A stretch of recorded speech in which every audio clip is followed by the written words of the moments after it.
Have you ever wondered how much of the Titanic is left these days? Now, if you haven't been living under a rock, you probably know that it's been over 100 years since the world's most famous ship turned into a wreck. The RMS Titanic, the world's largest sea liner from the beginning of the 1900s, sank during its maiden voyage, just a few days after leaving port. The ship struck an iceberg on April 14, 1912, taking down over 1,500 passengers of more than 2,200 who were on board the liner at that time. As shocking as this may sound, the Titanic took over 3 years to be built and only 3 hours to sink. And if it were today, the ship would have cost over $210 million to be made. It was last seen on the surface of the Atlantic at 2:20 a.m., and for many decades, that was the last time people saw it. It wasn't until 1985 that the whereabouts of the ship were discovered by oceanographer Robert Ballard, and some parts of the Titanic became visible once again. One of the first discoveries made by Ballard's expedition was that the ship was indeed torn in half before sinking. The early exploratory missions to the part of the ocean floor where the Titanic now lies could only see the hull and the deck of the ship. According to Ballard, the main purpose of these missions was to understand how to preserve the ruins from deteriorating. Another goal was to recover the huge number of personal items scattered along the seabed. The explorer later said the view down there was as shocking as it was emotional. In the field of debris around the wreck, the oceanographer discovered plenty of small objects and personal belongings, many of which he brought back to the surface. There were shoes, some fancier than others. There were pieces of clothing that belonged to crew members, and there were huge propellers.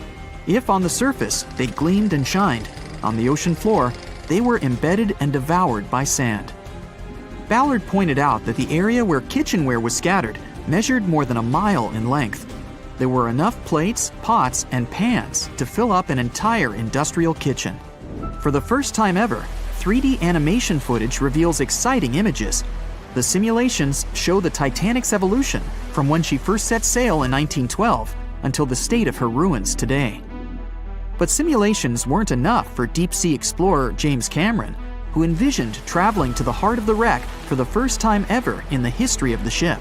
Yep, the same James Cameron who happens to be the director of a very famous movie about the ship.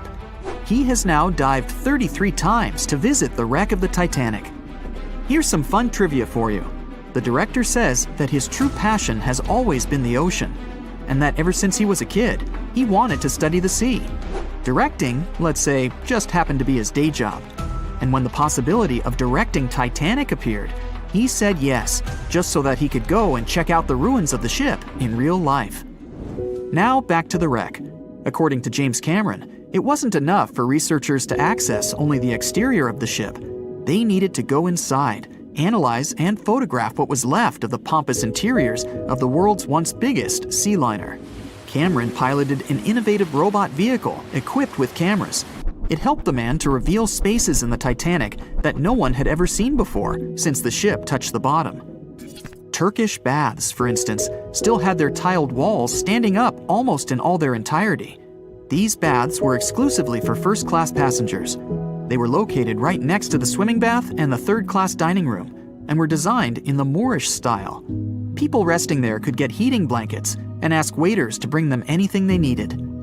If the pictures from before the disaster were astonishing, they carry a different kind of wow factor now, when everything you see in them is hidden underneath the surface of the water. Another shocking discovery was the ship's mast. If we look at the Titanic in its pre-sinking glory, the mast calls much of one's attention. Located on the bow of the huge ship, the mast held together the transmission cables for the Marconi system, a system of wireless telegraphy. That's also where the British merchant flag the Titanic flew was located. The mast stood at the height of a bit more than 100 feet and was equipped with a crow's nest. Nowadays, the mast is unrecognizable. Attacked by corrosion, it collapsed. The crow's nest broke apart too. Now we can see why the modern-day Titanic is a real treasure for deep-sea explorers. But as the wreck of the ship lies at an approximate depth of 12,500 feet, sunlight is non-existent there. So, piloted missions depend on high-end technological equipment to survey the area. Why do you think the Titanic went missing from the public eye for over 70 years? Well, because at that time, technology wasn't advanced enough for people to go down there, as well as bring back good footage of the wreck. Filmmakers were the ones who drove this technology to its advance by trying to film underwater. They began by building boxes to put their cameras inside. And now, deep-sea photography is highly advanced and allows us to marvel at the awesomeness of underwater life. Of course, taking pictures under the sea is no easy feat. For one thing, to withstand that crazy underwater pressure, submarines need to be really strong and have thick walls, no thinner than 11 inches. Plus, explorers need to understand how to film and photograph when there's almost no light around. There was another thing that made documenting the Titanic even more difficult. When the wreck of the ship was rediscovered by scientists, it was covered with red-colored rusty bacteria that made it even harder to take good pictures. As it happens, the color red does not reflect well underwater, which is unfortunate for photographers. For this reason, human-operated vehicles that go down to tour the ruins are equipped with powerful lighting devices. When you see some parts of the ship from afar, they look as if reddish-brown wax has been dripping all over the Titanic's ruins. But in reality, these icicle-shaped structures are colonies of microorganisms. When the ship sank, it brought down with it an enormous amount of bacteria that hadn't existed at the bottom of the ocean before. But now, these bacteria, together with the extreme conditions at the bottom of the ocean, have turned into a disastrous combination for the ruins of the ship. These red colonies of microorganisms actually feed off of iron and steel, which is basically all that is left of the Titanic. One kind of those microorganisms are bacteria called RMS Titanic. They can eat up to 220 pounds of iron per day. This makes the Titanic a colossal food source for them. There have been lots of speculations regarding the life expectancy of the ship's wreck after researchers discovered this bizarre rust. But according to Cameron and his research team, the Titanic isn't going to disintegrate anytime soon. In one of the latest expeditions down to the wreck, a piloted vehicle was funded to identify specifically one stateroom. It belonged to a very important passenger, Sir Benjamin Guggenheim. Yes, just like the museum. Guggenheim was the son of a mining magnate and a member of the elite group that boarded the transatlantic journey of the Titanic. Born in Philadelphia, Guggenheim was traveling back home to the US. But, as we all know, he never made it to his final destination. For the price that ranged from 400 to 800 pounds back in 1912, the equivalent of 84,000 pounds nowadays, one could book accommodation that was called a stateroom. Staterooms on the Titanic were the most luxurious kind of first-class rooms. They were located on the B or C decks and were decorated in more than 11 different styles, ranging from Jacobean, Georgian, Italian Renaissance, and the list goes on. These rooms were filled with carved paneling and marquetry made from exotic and rare kinds of wood, such as mahogany, oak, and so on. Guggenheim occupied one of these luxurious rooms, and 100 years later, one of his descendants funded an entire mission just to locate the precise stateroom the man stayed in. This expedition turned into a documentary for National Geographic, and they did manage to identify which stateroom was Guggenheim's, so kudos for them. It was the start of 1912. A giant chunk of ice broke off a glacier in southwest Greenland.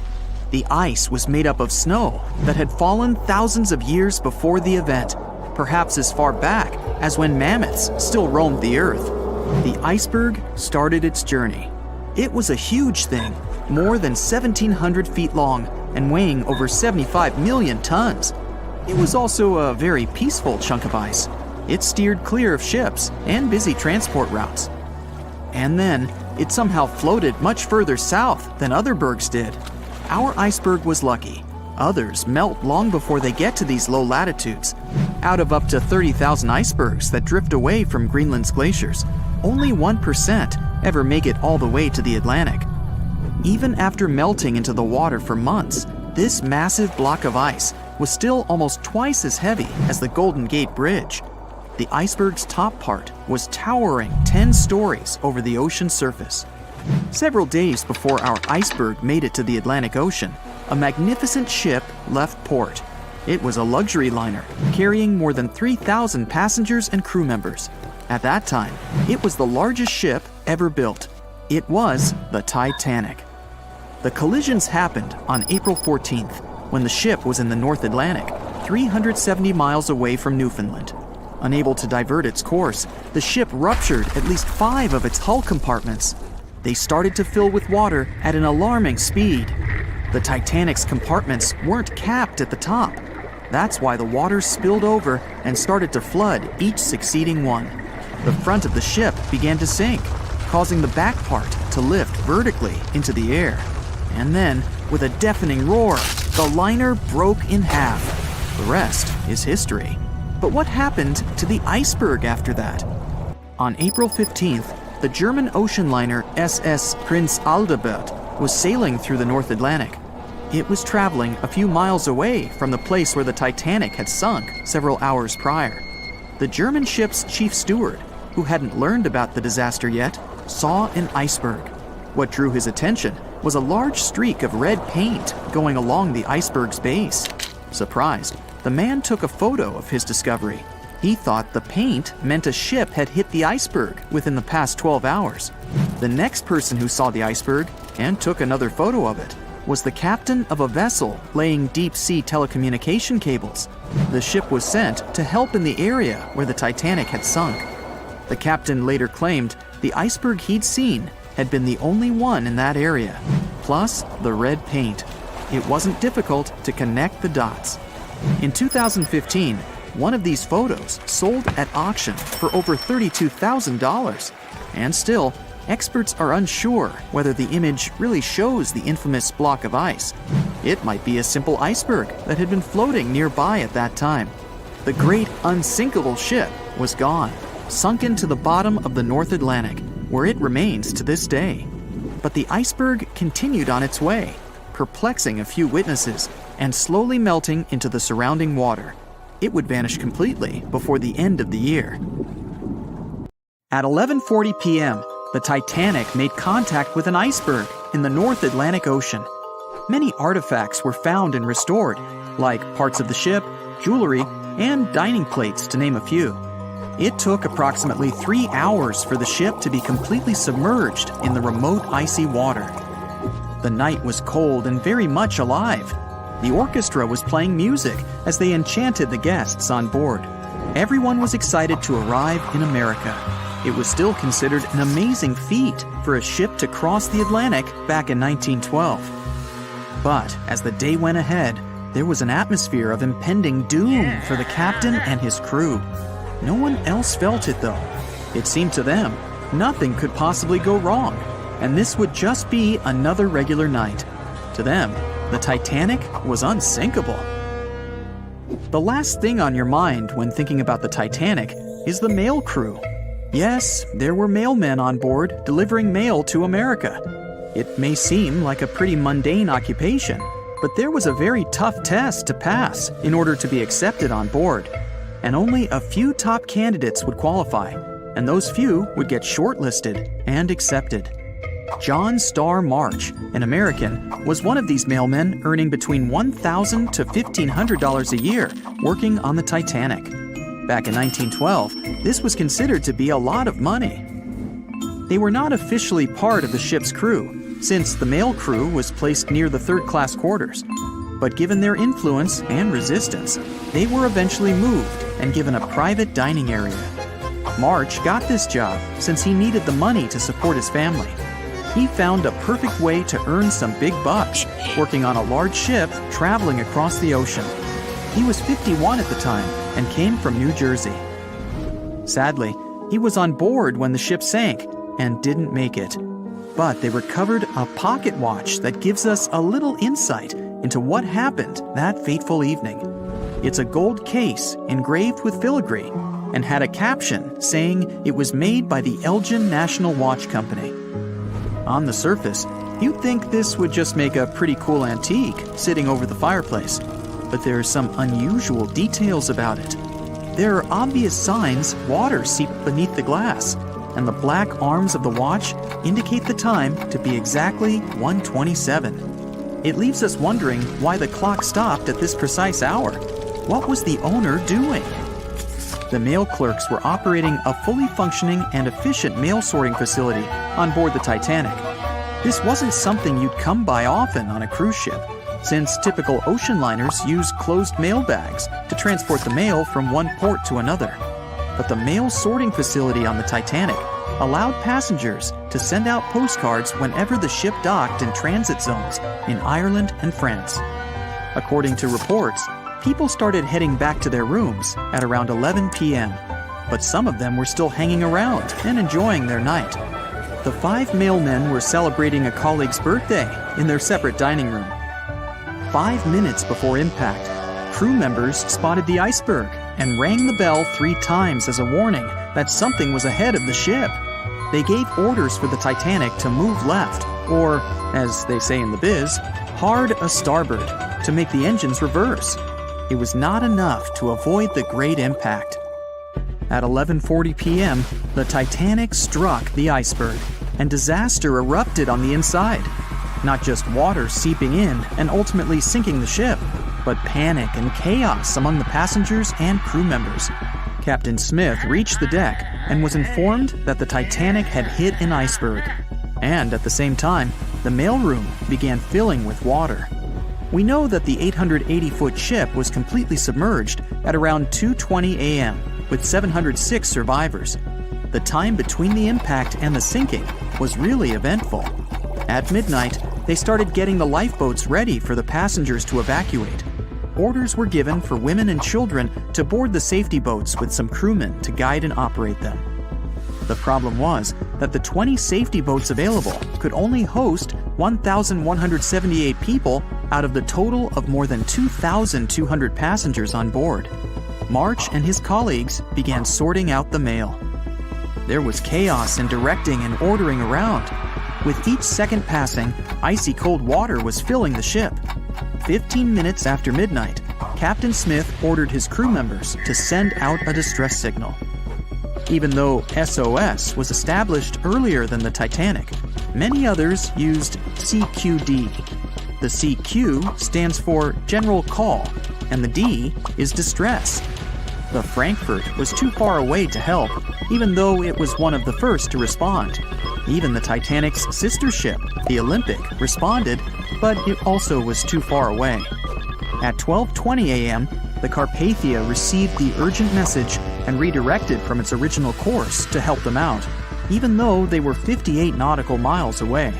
Although this was some relieving news, the water kept seeping in at an alarming rate. It wasn't easy to keep everyone calm, knowing that the ship could be underwater in a matter of hours.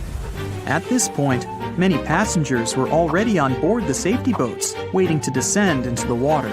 The musicians on board began playing music for the ones still waiting. At first, they were playing in the first-class lounge, and then they moved to the deck. There's a debate on how long they were playing for and what song it was. None of the musicians made it out. The 5 mailmen on board were also doing their duties while the ship was sinking. According to a ship officer, the mailroom was already covered in water above the ankles, and the mailmen were busy trying to save as much mail as they could. March was one of them. There were bags of mail floating around. They started with the registered mail. Witnesses of the Titanic sinking reported the mailmen were putting bags of mail on the deck to keep them from getting wet until help arrived. They also mentioned bags of mail were floating about in the freezing water. It wasn't until 12:45 a.m. when lifeboat number 7 on the left side of the ship was lowered onto the water. Even though it had room for roughly 65 people, only 27 people were inside. Many of the safety boats carried fewer passengers than their maximum capacity allowed. The crew were worried that the boats would capsize if so many people were on them. Some reports suggest that some people even refused to board the safety ships, sticking with the claim that the Titanic was unsinkable. At the same time, they fired up one of the 8 distress rockets in the air, but it didn't get them any help. At 12:55 a.m., the second and third safety boats were descended to the waters with 2 male passengers jumping on board. 5 minutes later, another safety boat was lowered with around 39 people. At this point, water entered the base of the grand staircase. In the next 20 minutes, more safety boats were lowered, most of them underloaded. Still no help. The Carpathia was still on the way. Panic was growing and tensions were rising. There was a lot of anger for people being left behind. At around 1:30 a.m., things were getting out of control. The organized boarding of passengers to the safety boats stopped. March's watch stopped 3 minutes earlier, which could mean he was part of the scuffle between crew members and passengers. It took 3 hours for the Carpathia to arrive. March wasn't among the survivors. His watch proved to be one of the essential findings lost in the wreckage of the Titanic. It was eventually returned to March's 2 daughters, and now it's in one of the collections of the National Postal Museum. March was a man who did what he had to do in the worst circumstances. Time was a precious commodity for the people on board the ship, and this watch proved valuable to learn more about the tragic yet inspiring stories of the Titanic. Can you guess how many theories of the Titanic's sinking exist? Right, loads, including a theory of my own, which I'm going to share with you today. And then you can decide which one seems most likely to you. One Piece theory. The very first version of the events was the One Piece theory. It's very simple and basically claims that the sinking happened without any breakups. 2:15 a.m., the ship collides with an iceberg. 2:18 a.m., the lights go out. The ship reaches an angle of 45 degrees and then quickly begins its final plunge into the ocean depths. 2:20 a.m., only about 3 minutes later, the RMS Titanic disappears under the surface of the ocean for good. The liner doesn't break, it just goes down as a whole piece.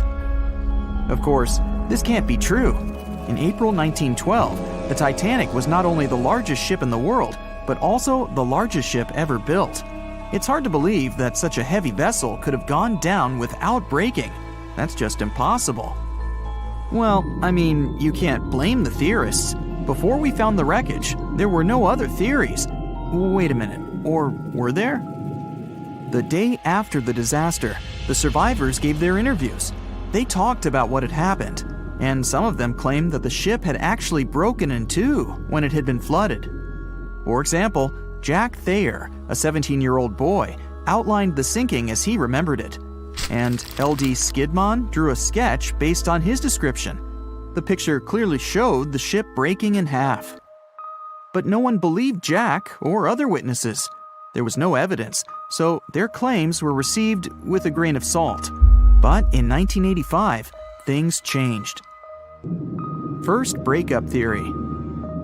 That's when Robert Ballard found the wreckage of the Titanic in the depths of the ocean. When people saw the wreckage, it became clear that Jack and the other survivors had been right. The Titanic did indeed break in two when it sank. So it's time for a new theory. 2:15 a.m. The keel breaks, the starboard list eases, and the hull continues to bow and crumble. 2:17 a.m. The galley sections break off. The towers immediately drop under their own weight. The lights go out. The stern is pulled into the air. The bow breaks off and starts sinking. The aft is barely hanging on to the starboard side of the stern section superstructure. The stern section slowly lists over to port as it begins sinking again. It rises up one last time and pivots in a semicircle as it sinks. It all sounds pretty convincing, right? But people began to find plot holes in this theory. For example, the Titanic couldn't have held together until it reached such a high angle. The breakup would have had to begin much earlier. This only meant there was still a vast field for research and speculations. So people started to come up with their own possible scenarios. How about we look first at the ones no one likes? V-brake and Aaron 1912 V-brake.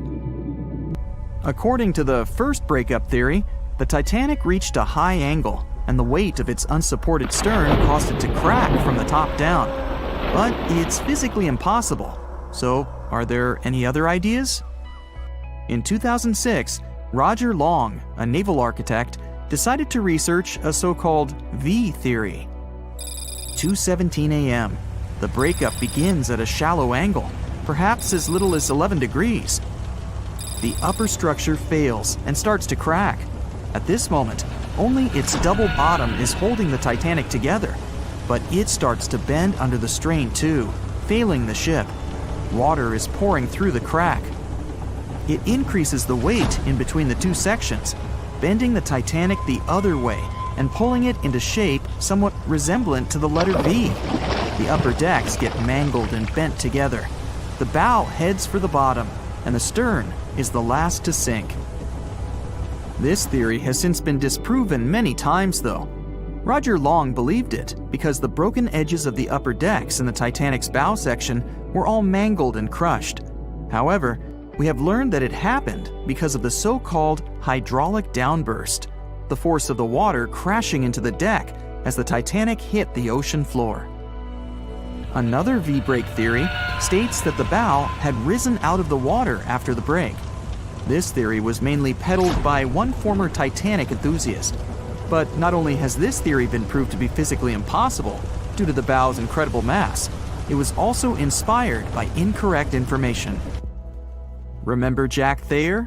Well, it was based on his sketch and the words of a couple of passengers. But the truth is, none of them had ever seen the Titanic break down like this. Jack himself even stated in an interview that the sketch was completely out of context to what he had actually seen.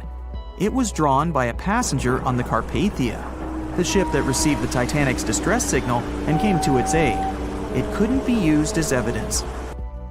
Now that we know this, let's move on to the theories that most people believe in. James Cameron's banana peel theory. Who hasn't seen the legendary movie about the Titanic, right? It became the leader of the 70th Academy Awards ceremony in the number of nominations and awards, and deservedly so. But did you know that James Cameron had been interested in the Titanic for many years and studied the ship's history? His books and research are very detailed, and he even came up with his own version of the events. It's called the banana split theory, and this is actually what you could see in the movie. Here's how it goes. The Titanic reaches a 23-degree angle and fractures down to the keel. The double bottom acts as a hinge as the stern falls down.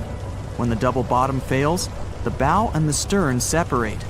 The stern lists to port, standing vertically, and then begins to go underwater. This theory is the most scientifically accurate one, along with Roy Mengat's theory. Wait, who's Roy Mengat? Mengat theory. Roy Mengat was an engineer who came up with the most plausible theory for the time being. 2:17 a.m. The lights go out on the Titanic. At this moment, the ship is at an angle of 20 to 23 degrees.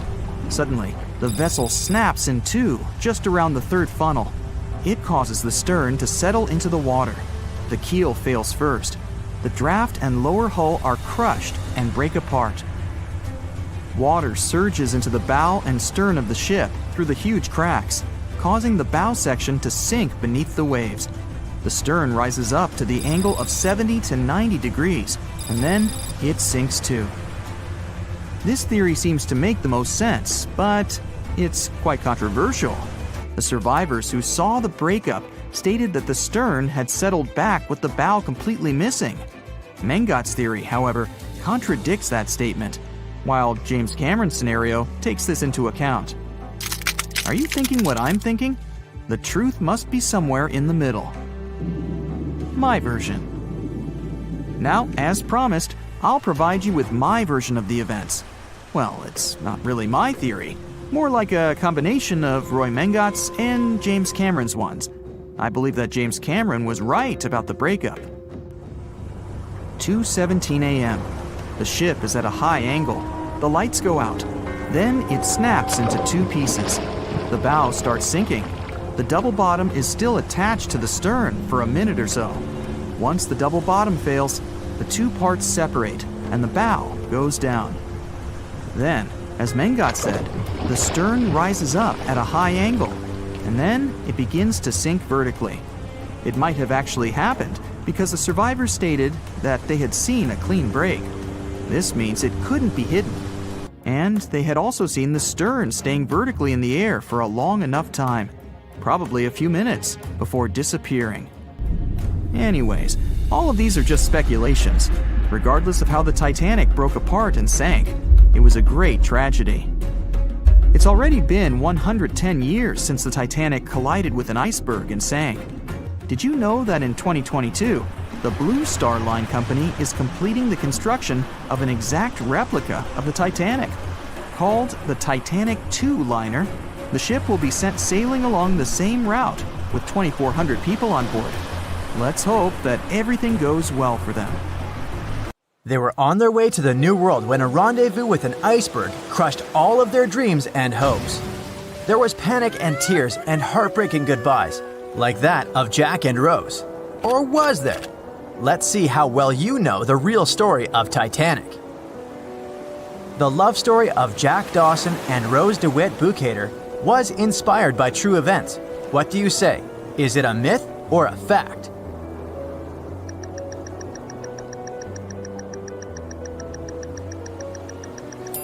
The most emotional Titanic love story was actually all made up by the screenwriter and director of the famous movie, James Cameron.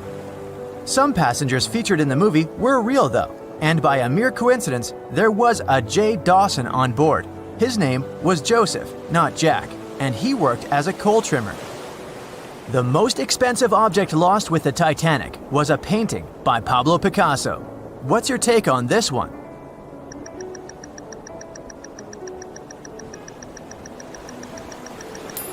It's a myth. Another one given to us by the famous movie.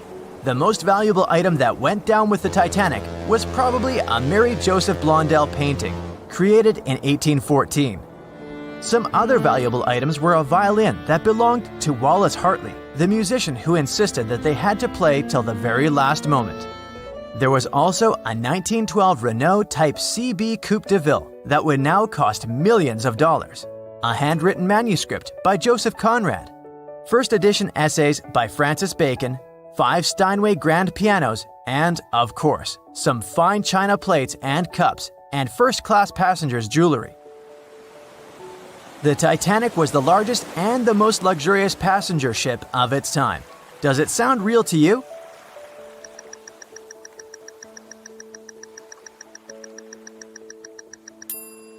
Yep, it's totally true. In April 1912, the Titanic was the largest ship ever built. It was 882 feet long and had a maximum passenger capacity of 2,435 people. That's not a lot compared to the largest cruise ship of today, the Symphony of the Seas. It's just a bit longer than the Titanic, but has more than double the passenger numbers. And yes, no other cruise liner has probably beaten the Titanic in terms of luxury to this day. It costs more than $200 million to build in today's money. The tickets were also quite expensive. Duh! First-class tickets ranged in price from $1,700 in today's money for a berth up to $50,000 for one of the 2 parlor suites. Second-class tickets were $700. Third-class passengers had to pay between $170 to $460. Most of the passengers of the unsinkable ship managed to survive. True or false?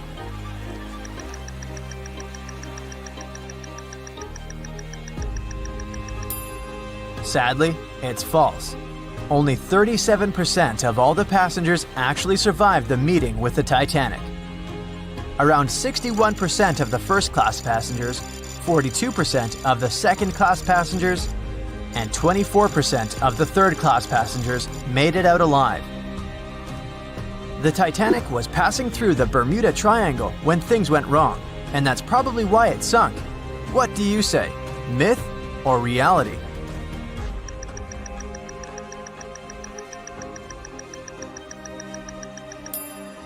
It's 100% a myth. The Titanic never even came close to the Bermuda Triangle. The liner sank about 400 miles south of Newfoundland, which is a huge distance to the north of Bermuda, the infamous area where ships and planes disappear without a trace. We might have the moon to blame for the sinking of the Titanic. True or false?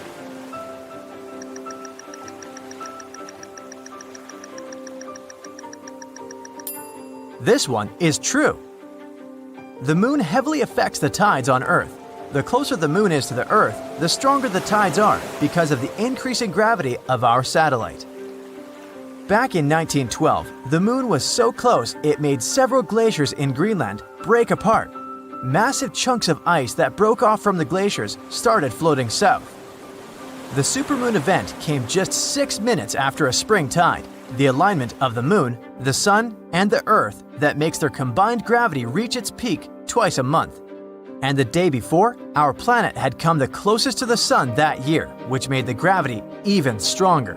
This mixture of events created perfect conditions for one of the most powerful tides in history. Icebergs breaking off from Greenland's glaciers drift off to the coastal waters of Labrador and Newfoundland, where they often run aground. To move on, they need to either melt and become lighter or catch a high tide that would carry them further. The 1912's tide was as high as it gets. So they shifted many shipping routes south because of the huge amount of icebergs. But not the Titanic, of course, as they believed it was unsinkable. It took 4 hours and 40 minutes for the Titanic to sink. What do you say?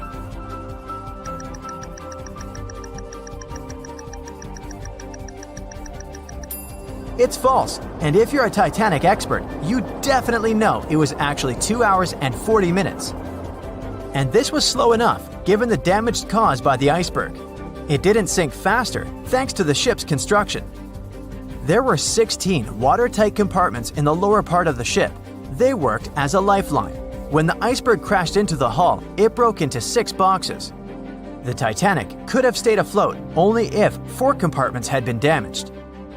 Water filled the first 6 compartments within 1 hour. During this time, the ship tilted slightly to the right side. Then, water began to flood the 7th box when all 6 boxes were filled. And from that moment, the sinking rate was growing with every second. The ship's bow sank under the water, and then the stern filled up. One of the leading reasons for the Titanic tragedy was signal rockets. True or false? What's your take on it?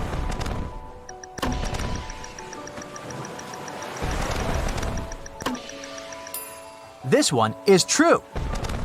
When any ship sinks, the crew members must release red flares. It's a signal to all nearby ships that someone is in trouble. But for an unknown reason, someone put white lights in the Titanic's rocket box. When the ship crashed into an iceberg, the crew members released white flares. Another ship, SS Californian, was nearby at the time. Its captain knew the Titanic was going through a dangerous iceberg area. The crew of this ship didn't see the Titanic in the dark, but they noticed white rockets. Radio communication between the vessels didn't work. The SS Californian operator turned off the receiver. The Californian captain felt that something was wrong, so he sent a Morse lamp signal to the Titanic. But it was too late. The ship was already underwater, so no one could respond. Another ship, Samson, was sailing alongside the Titanic. It drifted with lights off since it was catching seals, and that's not legal. When the captain saw the Titanic's white rockets, he thought it was the Coast Guard. So Samson sailed away as fast as they could. They realized they had abandoned the drowning passengers once they made it to Iceland and learned the horrible news. In 1996, one expedition managed to raise the Titanic from the ocean floor. Do you believe it?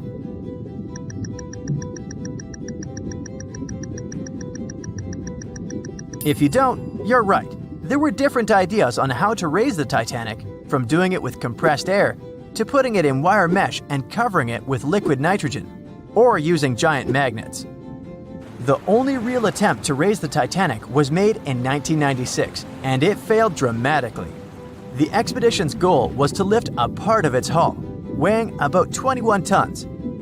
It would still have been the largest piece to see the sunlight again, if the operation had succeeded, that is. They lowered 4 large bags filled with diesel fuel to the bottom of the ocean and attached them to the hull plate. Then, the fuel bags were released and they started lifting the pieces on their own. The plate was about 200 feet below the surface when the weather got rough. The expedition members decided to tow the part to calmer waters around 80 miles away. Long before they reached the towing destination, half of the plate broke off and sank to the bottom again. 2 of the lifting bags seemed to have broken loose, and the hull went down.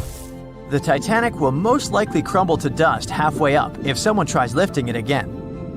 So, how many correct answers do you have? Let me know in the comments below.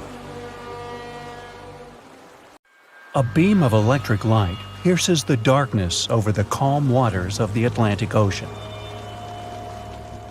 The Titanic is quietly making its way through the waves, its passengers asleep, when suddenly a monstrous white shape is caught in the light beam. The fateful iceberg is about to rend the side of the legendary ship.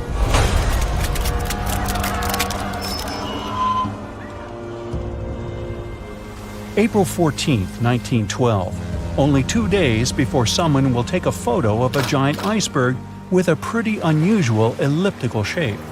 It turns out that this iceberg most likely formed out of snow that fell 100,000 years ago. Researchers used computer modeling to figure out its origin. They used data from 1912 and added some new information about winds and ocean currents. They concluded that the iceberg was probably a part of a small cluster of glaciers in southwest Greenland. These days, it's possible to calculate the routes of such icebergs in any given year in the past. So the infamous chunk of ice was on its way from Greenland to an area further south from Cornwall. If the ship had passed through that region only 2 days later, the iceberg would have moved far away from the point where they met. At first, the weight of the most well-known iceberg in the world was 75 million tons. With time, it started to slowly melt away. And when it sank the Titanic, its weight was only 1.5 million tons. By the time of the collision, it had probably been melting for months, but it was still a true monster. When the Titanic sank, the iceberg was 400 feet long, and more than 100 feet of its surface was above the water. Some people believe it was a supermoon that caused the Titanic to sink. That night, there was a rare lunar event. It hadn't happened for 1,400 years. In normal conditions, the iceberg wouldn't have traveled so far south without melting and losing the largest part of its mass. But the supermoon could have been the reason for an unusually high tide that pulled the iceberg away from the glacier way faster than usual. There's a specific type of bacteria that slowly consumes the remains of the Titanic. Salt corrosion, ocean currents, freezing temperatures, plus this rust-eating microorganism might consume the entire wreckage. American actress Dorothy Gibson was aboard the Titanic. She survived, and when she arrived in New York, she started filming a movie called Saved from the Titanic almost right away. The movie was released only a month after the Titanic sank, and in the movie, she even wore the same shoes and clothes she had during the actual disaster. The movie was a big success at that time, but the only known copy was destroyed in a fire. 14 years before the Titanic sank, a novella called Futility had been published, and it seemed to have predicted the whole event. The plot centered around a fictional ship called the Titan that sank during its voyage. The Titan was almost the same size as Titanic, and they both went to the bottom in April. The reason was hitting an iceberg, too. Both the real and fictional ships were described as unsinkable, and both of them had the legally required number of lifeboats, which, as it turned out later, were nowhere near enough. We've seen it in the movie, but there were some real-life love stories happening on the Titanic, too. 13 couples even took a trip on the Titanic as part of their honeymoon. One of the couples owned Macy's department store in New York. Once it became clear the Titanic was rapidly sinking, the woman refused to go into a lifeboat without her husband. But he didn't want to join her while there were still women and children who he thought had to go first. Then his wife gave her coat to her maid. She insisted that the maid should get into the lifeboat, and she wanted her to be warm. As for the woman herself, she decided to stay with her husband till the end. Some people believe Titanic sank because of a mummy, not an iceberg. It all started around 1000 BCE with a mysterious woman who lived in Egypt, in the City of Thieves. People knew little about her, but they called her a priestess. Her mummy was put in a wooden sarcophagus and covered with a large lid with the image of her face and some mystical inscriptions. This place had been hidden until the first half of the 19th century, when a group of locals accidentally came across it. They disturbed her peace. No one knows how, but the mummy disappeared that day without a trace. A couple of decades later, a group of rich friends from England traveled to Egypt and found the empty mummy casket with the image of the priestess, whose dark eyes seemed to be looking into the void. They decided to buy it, but the buyer disappeared the same night before he even got the case. All members of the group had some accidents. The casket changed its location a couple of times until it, as some believe, ended up on the Titanic. It took more than 70 years for a robot submarine to find the ruins of this legendary ship. The wreck lies nearly 13,000 feet under the surface of the Atlantic Ocean, split into two halves. Why did the liner break apart? No one knows exactly. Some think it happened because of the water that got inside when the ship collided with the iceberg. The pressure was so powerful it separated two parts of the vessel, starting with the ship's bottom structure. Others say it was because of the hull rivets. They had a high concentration of slag or smelting residue, and that's something that can cause the metal to split apart. The ship generally had many flaws, starting with the design. The watertight bulkheads weren't completely sealed on top. This allowed the water to flow between the compartments and, in the end, sink the vessel. The iron of the ship's rivets and steel of the hull ended up ruined because of high sulfur content, cold temperatures, and high speeds. The steel shattered and the rivets popped out quite easily. Because of this, Titanic sank 24 times faster than it would have otherwise. If the ship had hit the iceberg head-on instead of ramming it with its side, it would have probably stayed afloat. How come the crew members didn't have binoculars? It would have surely helped them spot the iceberg on time and maybe even avoid the disaster. But the binoculars on the Titanic were locked in a storage cabinet. Only one crew member had the key, and he had been transferred off the ship right before it set sail. He later said he hadn't remembered to hand over the key. But even without the binoculars, the ship might have had some time to change course and avoid the collision if the crew had gotten some warning. But that's the thing, someone did warn them. About an hour before the incident, a ship that was relatively close to Titanic, the SS Californian, sent a message to inform them it had stopped because of dense ice field. But the warning never got to the Titanic's captain. Some experts say it was because the radio operator didn't think it was that urgent. And later, the SS Californian said they didn't get a call for help from the Titanic because their radio operator was off duty. Some say the crew on the Titanic couldn't spot the iceberg on time because of an optical illusion. Atmospheric conditions that night probably caused super refraction, which could have camouflaged the berg. After all, no one actually saw the iceberg until it was too close to the ship to somehow avoid the crash. Not even a whole minute passed between the moment they saw the iceberg and the collision. It was only 37 seconds, and it took Titanic 2 hours and 40 minutes to disappear below the ocean's waves.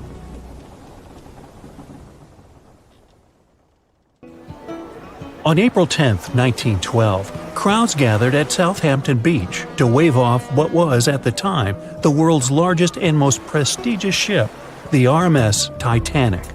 The cost of the most expensive first-class parlor ticket was $4,350. That's around $70,000 in today's money. But barely 5 days after steaming away, the ship was swallowed by the Atlantic Ocean. So let's rewind and go back to what actually happened on that fateful night. The captain wanted to set a speed record for the ship's maiden voyage and arrive early. The ship was deemed unsinkable, so he went full throttle into the dark Arctic waters. After spotting the 100-foot iceberg, the crew desperately tried to steer the vessel away and avoid the collision, but the Titanic was traveling too fast, and the iceberg tore down the side of the ship, creating a huge opening in the hull. It wasn't a continuous rip, and damage was caused in several places. In total, the damage spanned along an area of around 300 feet. But the ship's designers had prepared for the prospect of a collision and added watertight compartments down each side of the ship to act as a buffer zone.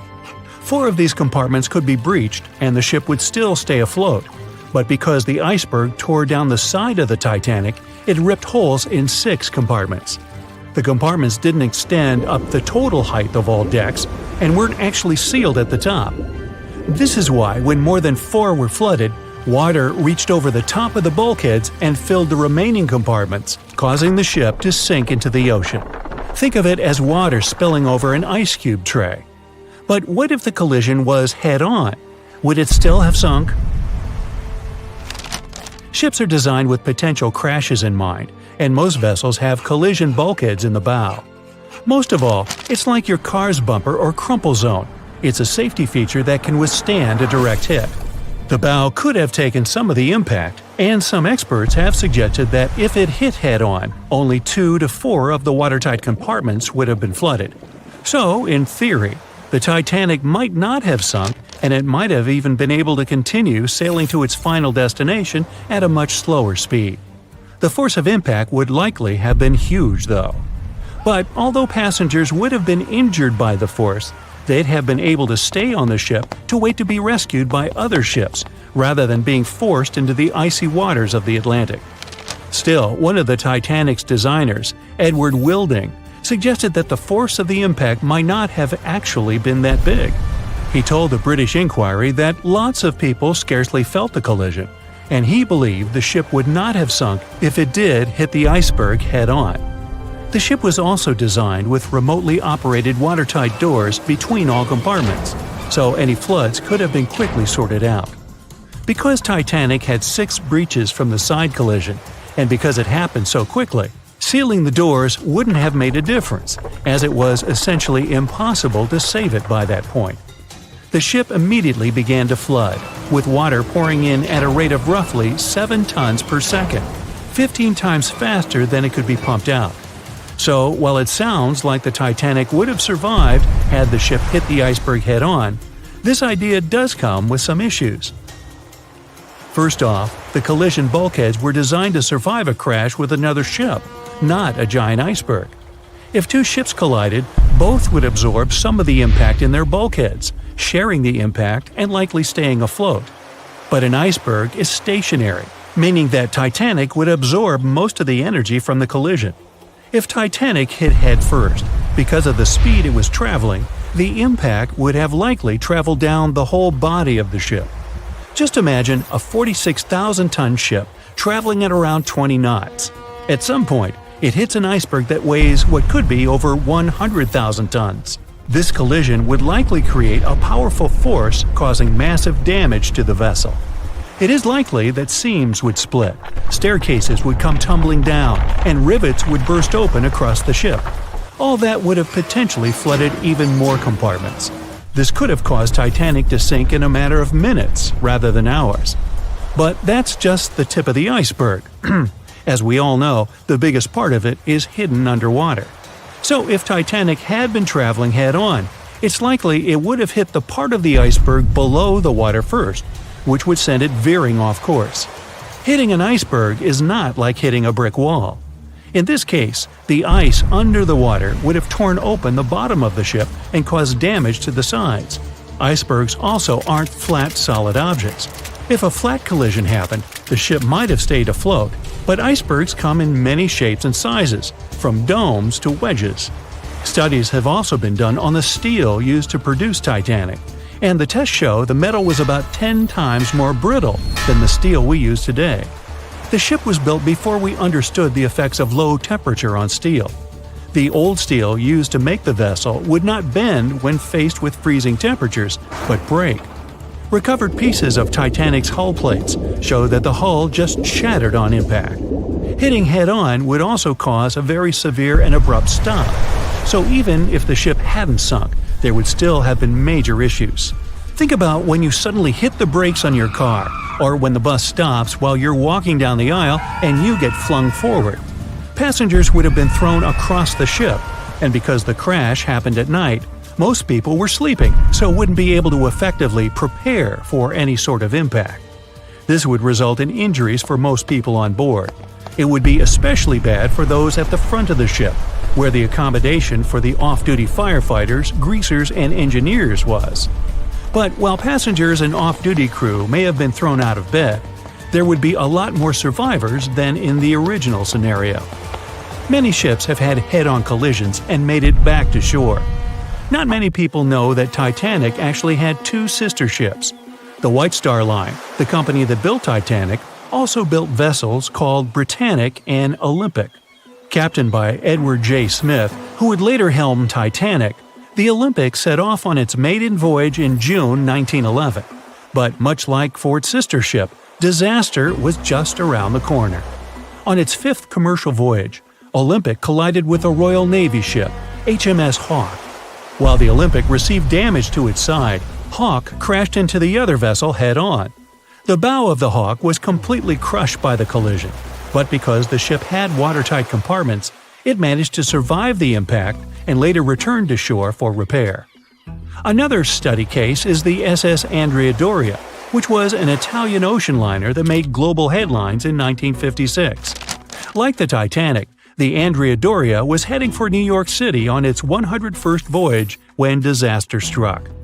On July 25th, the vessel collided with the 524-foot Swedish passenger liner Stockholm.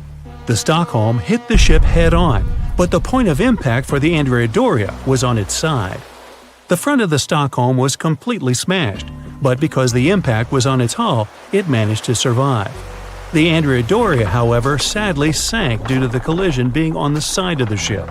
So these cases could suggest that maybe the Titanic would have survived had it hit the iceberg head-on. But we have to remember that the Titanic hit the thing full speed, whereas both the Olympic and the Andrea Doria were traveling slower. In the Titanic movie, you won't see any fumes above the fourth funnel of the legendary ocean liner, and it's not a mistake. Back in 1911, the year before the dream ship's departure, large ships would mostly sail with 4 chimneys. They needed those to draw heat and fumes from their massive boilers. The Titanic was a real engineering gem that only needed 3 chimneys to function. So the fourth was added for balance and more impressive looks. The White Star Line thought the public would have been disappointed to see only 3 pipes on the greatest ship of all time. The Titanic sister ships, the Olympic and the Britannic, also had 1 fake funnel each for the same reason. The dummy chimney wasn't completely useless and served for ventilation. It took out the fumes from the machine spaces in the lower decks and from one of the first-class general rooms. 1 big ventilation funnel, instead of several small ones, helped to declutter the upper decks and left more open space for passengers to enjoy their strolls. When Titanic went down, the funnels, each weighing 60 tons, went down with the rest of the ship. They were made extra tall to make sure the passengers weren't covered in the soot being ejected. Their height and weight let them stay in the upright position. The forward funnel, followed by the others, fell only when the ship went for the final dive. Those chimneys were much lighter than the bow, so they spread among other debris. The light material they were made of flattened once it hit the bottom, and the iron-eating bacteria living deep down took care of it later. The bow of Titanic remained intact when it hit the seabed, but the stern was completely mangled. When the famous ocean liner hit that iceberg, things got really messy. It took the future movie star a whole 2 hours and 40 minutes to submerge completely. The collision let water flood 6 out of 16 watertight compartments. As the water gushed into the starboard side, the ship started to tilt down in the front and a bit to the right. By midnight, the damaged compartments were spilling water into others, and it was chaos because these compartments were only watertight horizontally. Soon enough, water started flooding through the anchor chain holes, and by 2 a.m., the bow was sinking, and the stern's propellers were lifted out of the water. The ship kept flooding until the moment the bow went underwater, and the stern shot up almost 45 degrees. The weight of those massive propellers stressed the ship's midsection. The steel just couldn't handle it and failed. Survivors described that moment as some loud noise, like breaking china or falling gear. That was the Titanic's upper structure giving in. By 12 past 2 a.m., The bow and stern were only connected by the inner bottom structure. Minutes later, the bow, weighing almost 16,000 tons, broke loose from the stern. The stern rose sharply to an almost vertical position and started sinking slowly. By 2:20, it disappeared underwater. The bow was cruising down at about 13 miles per hour and had hit the ocean floor almost a half an hour before the stern. The two parts of the Titanic now lie 2,000 feet apart, pointing in different directions. The bow remained mostly intact, just covered in mud. The stern turned into a tangled wreck because of the implosions it went through during the descent. The air trapped within the structure just couldn't handle the increasing pressure of the water deep down. Signal rockets played a big part in the Titanic's tragedy. When a ship goes down, you're supposed to shoot up red flares to signal trouble.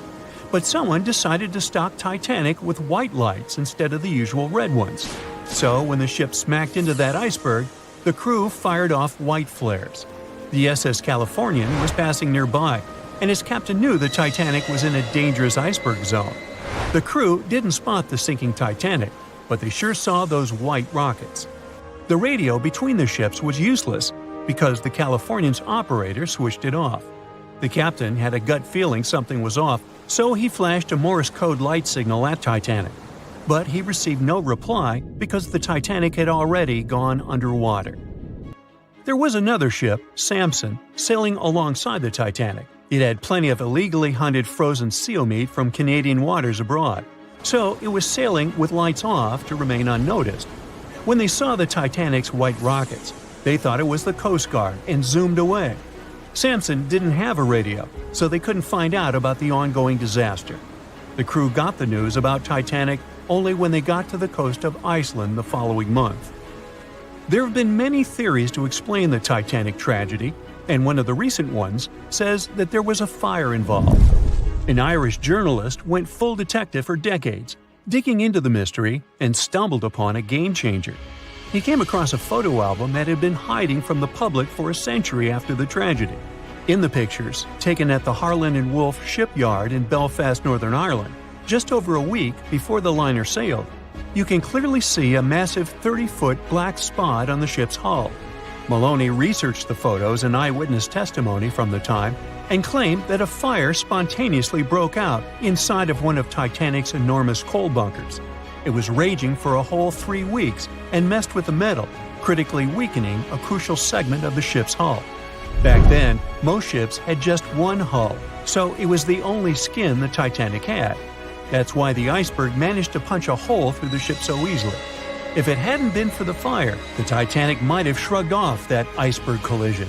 The company operating the liner knew about the fire, but they decided to conceal that fact. They didn't want any negative stories in the press as they faced some serious competition in transatlantic voyages. The Titanic was sold out, so they stocked up on coal and made it sail. The moon might have also played a role in the sinking. Our satellite heavily affects tides on the Earth. The closer it is to our planet, the stronger the tides are because of the increasing gravity of the moon. Back in 1912, the moon was so close it made several glaciers in Greenland break apart. Massive chunks of ice that broke off from the glaciers started floating south. The supermoon event came just 6 minutes after a spring tide. During new and full moons, the alignment of the moon, the Earth, and the Sun makes their combined gravity reach its peak. And the day before, our planet had come the closest to the Sun that year, which made the gravity even stronger. This mixture of events created perfect conditions for one of the most powerful tides in history. It created the perfect conditions for the icebergs breaking off from Greenland's glaciers to move freely. Opponents of this theory say that the difference in tidal force wasn't actually that big, and it couldn't have been the main cause of the sinking. The iceberg tore down the side of the ship, leaving a huge opening in the hull. It wasn't a continuous rip, and damage was caused in several places. Some experts believe the ship would have survived the iceberg if it had hit head-on. The Titanic had watertight compartments designed to prevent flooding in case of a collision. Only the first 3 or 4 of these compartments would have been flooded. This could have helped save a lot of lives. Supporters of this theory put the blame for the disaster on First Officer William Murdoch. Huge, fast-moving ships don't just turn in a matter of seconds like a speeding car. It takes minutes. When Murdoch realized the collision was inevitable, he tried dodging left to avoid a direct hit. But despite his efforts, the ship still collided with the iceberg. You know the rest. Meet Arthur John Priest. No, he isn't famous for being a painter or for discovering some long-lost treasure. He didn't invent some cool gadget or break any world records. No, Arthur John Priest is famous simply for being unsinkable. Proving one can be both lucky and unlucky at the same time, Priest was involved in and survived several mishaps at sea, including the fateful maiden voyage of the Titanic. Priest was not a rich man interested in sailing for pleasure. He was part of the working class, employed as a stoker or fireman, stuck for hours within the hot bowels of large steam-powered vessels. His job was dirty and difficult. He was responsible for keeping the furnaces lit, feeding them coal to ensure enough steam was produced for the engines to work. He had to be careful about not overheating the system or setting fire to the whole ship. The furnaces had to be carefully watched and constantly fed. He breathed it all in a while, working and fighting with the sweat and the dirt. He would often work shirtless because of the heat and was always covered in black coal dust. And when he finally had a break, his shared living quarters were nearby in the same part of the ship. He must have been good at his job, though, because he had no trouble finding work. But wherever he went, bad luck seemed to follow. The first incident was a mild one. As a young man, Priest worked on the RMS Asturias. The passenger liner first set sail in 1907, traveling between Southampton in the UK to Buenos Aires in Argentina. At some point during its maiden voyage, the ship suffered a small collision. The damage was bad enough that the ship returned for repairs. Thankfully, there were no reports of any serious injuries. Priest, unfazed, simply went to work on another ship, but his bad luck lingered on the Asturias. In 1914, the Asturias became a hospital ship, helping care for sick men and women around Europe while bringing them home to England. But in March 1917, at just around midnight, the ship was struck by a foreign object. Its hull was breached and the engine room flooded. The captain ordered everyone to abandon the ship, sending crew, patients, and health staff scrambling for the lifeboats. The vessel was still moving, powering through the water because the main controls, located within the flooded engine room, could not be turned off. The captain refused to leave the ship while people were still trying to escape. He was able to aim the Asturias towards Bolt Head, where it finally hit land and couldn't sink. The remaining lifeboats were lowered and the final survivors made it to safety. When they studied the damage on the ship later, the Asturias was declared a total write-off. It might be hard to pin this particular disaster on Priest. After all, he wasn't even on the ship at the time. But it seemed that many of the ships on which he served were destined for trouble. His bad luck followed him to his next job on the RMS Olympic, a massive ocean liner. The Olympic was big. In fact, it had been designed and built as part of the fleet that included the Titanic.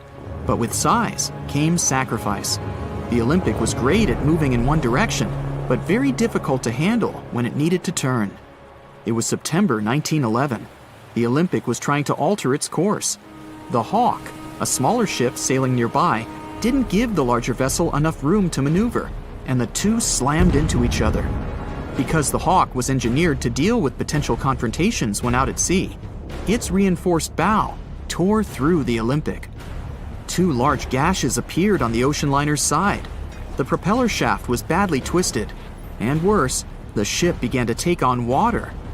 Somehow, the Olympic made it to shore without sinking, and nobody was seriously hurt. Priest had no idea that this was just a small taste of what his future held for him. He next found employment on a brand new ship, a better ship, an unsinkable marvel that was said to be the biggest vessel to have ever been built. Yes, he was going to work on the Titanic. And what a job! It took 29 boilers, requiring 850 tons of coal a day to produce enough steam to power the Titanic. Priest was just one of 150 stokers toiling away in the ship's underbelly, keeping those fires burning day and night. He made around $30 a month. But on April 14, 1912, he would find himself flung from a world of extreme heat to one of blistering cold. At approximately 11:35 p.m., the crew spotted an iceberg. The Titanic tried to avoid it, but the alarm had been sounded too late. 5 minutes later, the two collided. The iceberg tore through the hull, and the once watertight compartments inside were badly ruptured. As the cold Atlantic water flooded in, the ship began to sink. Distress signals were sent, but the closest ship, the Carpathia, was over 3 hours away. In the dark of night and stuck in the middle of nowhere, the crew and passengers panicked. Those who could scrambled for the lifeboats. Others jumped into the icy waters. In total, only 706 survived that terrible night. Priest, at the time of the collision, was down in the ship's lower quarters. He was on break, relaxing from a hard day of work. And as the ship went down, so did his chances of survival. He and his fellow workers were in the most dangerous position on the ship. They had to make their way through a maze of corridors and gangways, some of which were flooded, in a mad dash to the deck. And then they faced the frigid water, jumping in and desperately swimming to safety. The ocean was so cold that Priest even suffered frostbite before finding his way onto a lifeboat. He was one of only 44 stokers to survive that night. After an experience like that, most of us would never set foot on a boat again. But Priest had to work. His next job also ended in disaster. He was offered employment on the HMS Alcantara. It went down in 1916, and Priest was again one of the few to make it to safety. He was badly wounded in the process. But he kept pressing his luck, and his next job as a stoker may have felt eerily familiar. He would be working on a ship built by the same people behind both the Olympic and the Titanic. And this ship, named the Britannic, was the biggest of the three. It was also believed to be a superior vessel, fitted with new safety features after the Titanic sank. For example, it had 48 open lifeboats, 46 of which were the largest ever used on a ship before. 2 of these were even motorized and equipped with special communication devices. The good news? The Britannic survived its first trip without incident. It was already doing better than the Titanic ever did. However, on November 21st, 1916, the Britannic was shaken by a loud explosion while traveling through the key channel in the Aegean Sea. The hull was damaged, and some of the compartments began to fill with water. But, unlike the Titanic, the Britannic had been designed for just such an emergency. It had been fitted with 5 watertight bulkheads. Intact, these would help keep the ship safe and floating for a much longer period of time. But there was one issue. Portholes along the lower decks had foolishly been left open. As the ship tilted, the portholes let in water, which flooded the Britannic and hastened its descent into the sea. This effectively made those watertight bulkheads useless. The ship was going down fast, much faster, in fact, than the Titanic had sunk. 35 of the lifeboats were successfully launched, saving most on board. Of the 1,066 passengers and crew, 1,036 survived. Priest, his luck intact, was one of them. And yet, he still wasn't done with a life at sea. He accepted a position as a stoker on the Donegal. It was a smaller passenger ferry that had been converted for use as a hospital boat. In April 1917, it was struck by a foreign object while fleeing an unsafe situation, and though he suffered from a head injury, Priest was again one of the survivors. It took experiencing 2 collisions and 4 sinkings before Priest was finally ready to retire. In fact, he reportedly said he only gave it up because no one wanted to sail with him. Can you blame them? He would live out the rest of his life on dry land in Southampton, England, with his wife Annie and their 3 sons. But Arthur John Priest would always be remembered as the unsinkable stoker. Staying in the water that's 70 degrees Fahrenheit for a long time definitely won't do your health any good. A water temperature of 50 degrees Fahrenheit is a nightmare. It feels much colder than the air of the same temperature. The passengers of the Titanic were in 28 degrees Fahrenheit water. Can you imagine how cold it was? Even the iceberg that the Titanic met was warmer. The water didn't freeze because of the high salt content. But what if the temperature had been higher? What if the Titanic had sunk in warm water, say 120 degrees Fahrenheit? Theoretically, this could have happened had the waters of the North Atlantic met a warm undercurrent from the southern part of the ocean on disaster day. But this heat wouldn't have been enough. The ocean area is too vast, and the temperature is too low at night. The warm undercurrent alone wouldn't have made a difference for people who were overboard. But if the Titanic had sunk in another place at one particular moment, perhaps then all people could have been saved, thanks to an incredible natural phenomenon. Now, on board everybody, our voyage to a parallel universe begins. It's a moonless night on April 14th through 15th. The Titanic crashes into an iceberg. Icy water floods the lower decks. The captain sends a distress signal. The nearest rescue ship, Carpathia, is 58 miles away from the sinking Titanic. At maximum speed, Carpathia will get there in 4 hours. That's quite long, even in warm tropical waters, since your body loses heat anyway. The Titanic begins to sink. The crew downs lifeboats. Some of the passengers jump overboard. The ship is going under the water. There are no boats left, so you jump along with other passengers. It feels as if you got inside a huge iceberg. The water is so cold that it's hard for you to move. You can't even scream because there's no air in your lungs. But at this moment, you feel a pleasant warmth coming from the depths. The heat rises above your knees and waist, then reaches your neck. Finally, you regain control of your muscles and can breathe deeply. You notice that all the other passengers feel the same warmth. The water becomes a little hot. It makes you happy. But in a moment, horror replaces your delight. The ocean begins to foam. And not because of the high temperature, but because something is rising from the ocean floor. You hear a heavy, low sound coming from the depths. It's not a sinking Titanic, but something bigger. You can see a huge iceberg nearby. It's melting, and a huge chunk is breaking off from it. 1,000,000 bubbles appear on the surface. Then you feel something hit you in the leg. Thousands of strange, lightweight rocks are rising from below. There are also massive plates among them. People use them as lifeboats. You climb on one of those rocks and look at the ship. It doesn't sink, since all the water is bubbling and pushing the vessel up. You take one of the small rocks and understand everything. It's pumice. An underwater volcano has woken up right under the ship.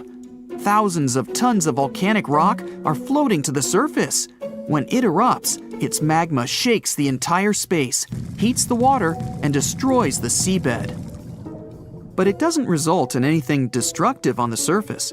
The enormous pressure of hundreds of millions of gallons of water suppresses the volcano's power.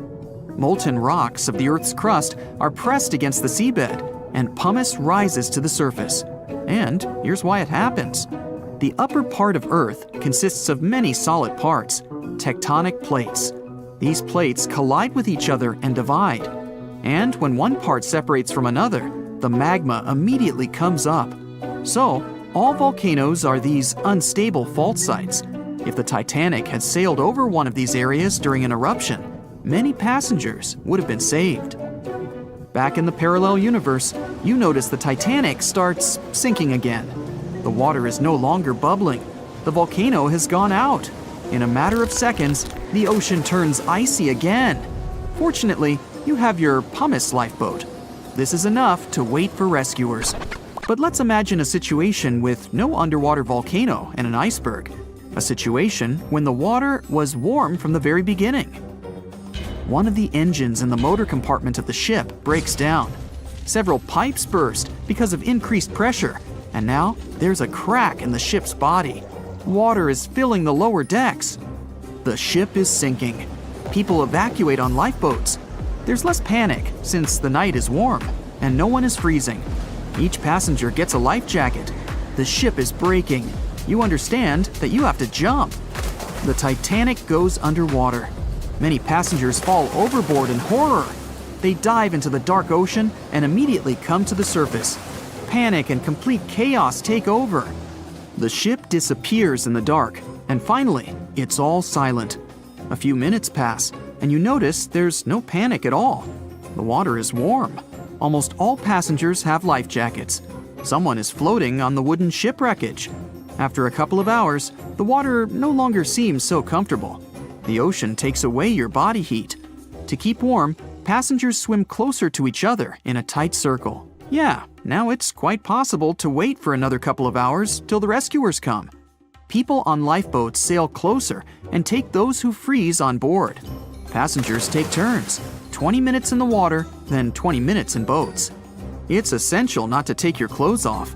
Even a wet outfit helps keep your body warm for longer. And when it seems that everyone is saved, somebody screams. A girl in a boat looks scared. She trembles with fear and points her finger into the black water.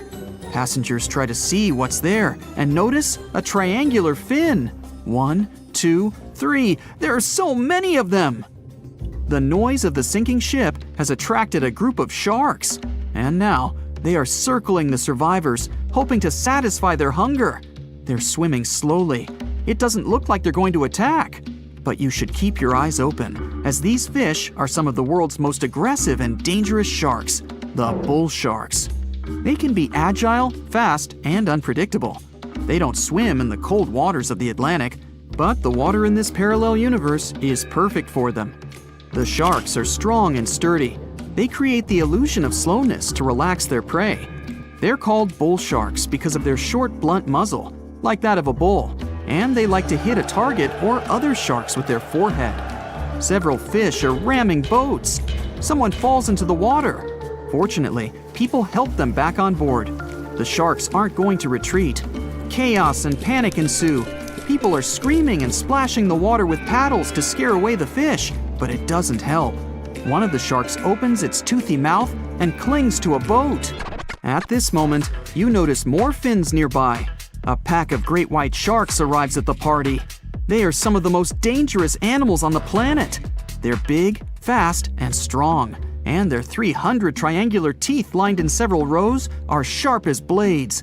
Great white sharks swim around the boats and scare away the bull sharks.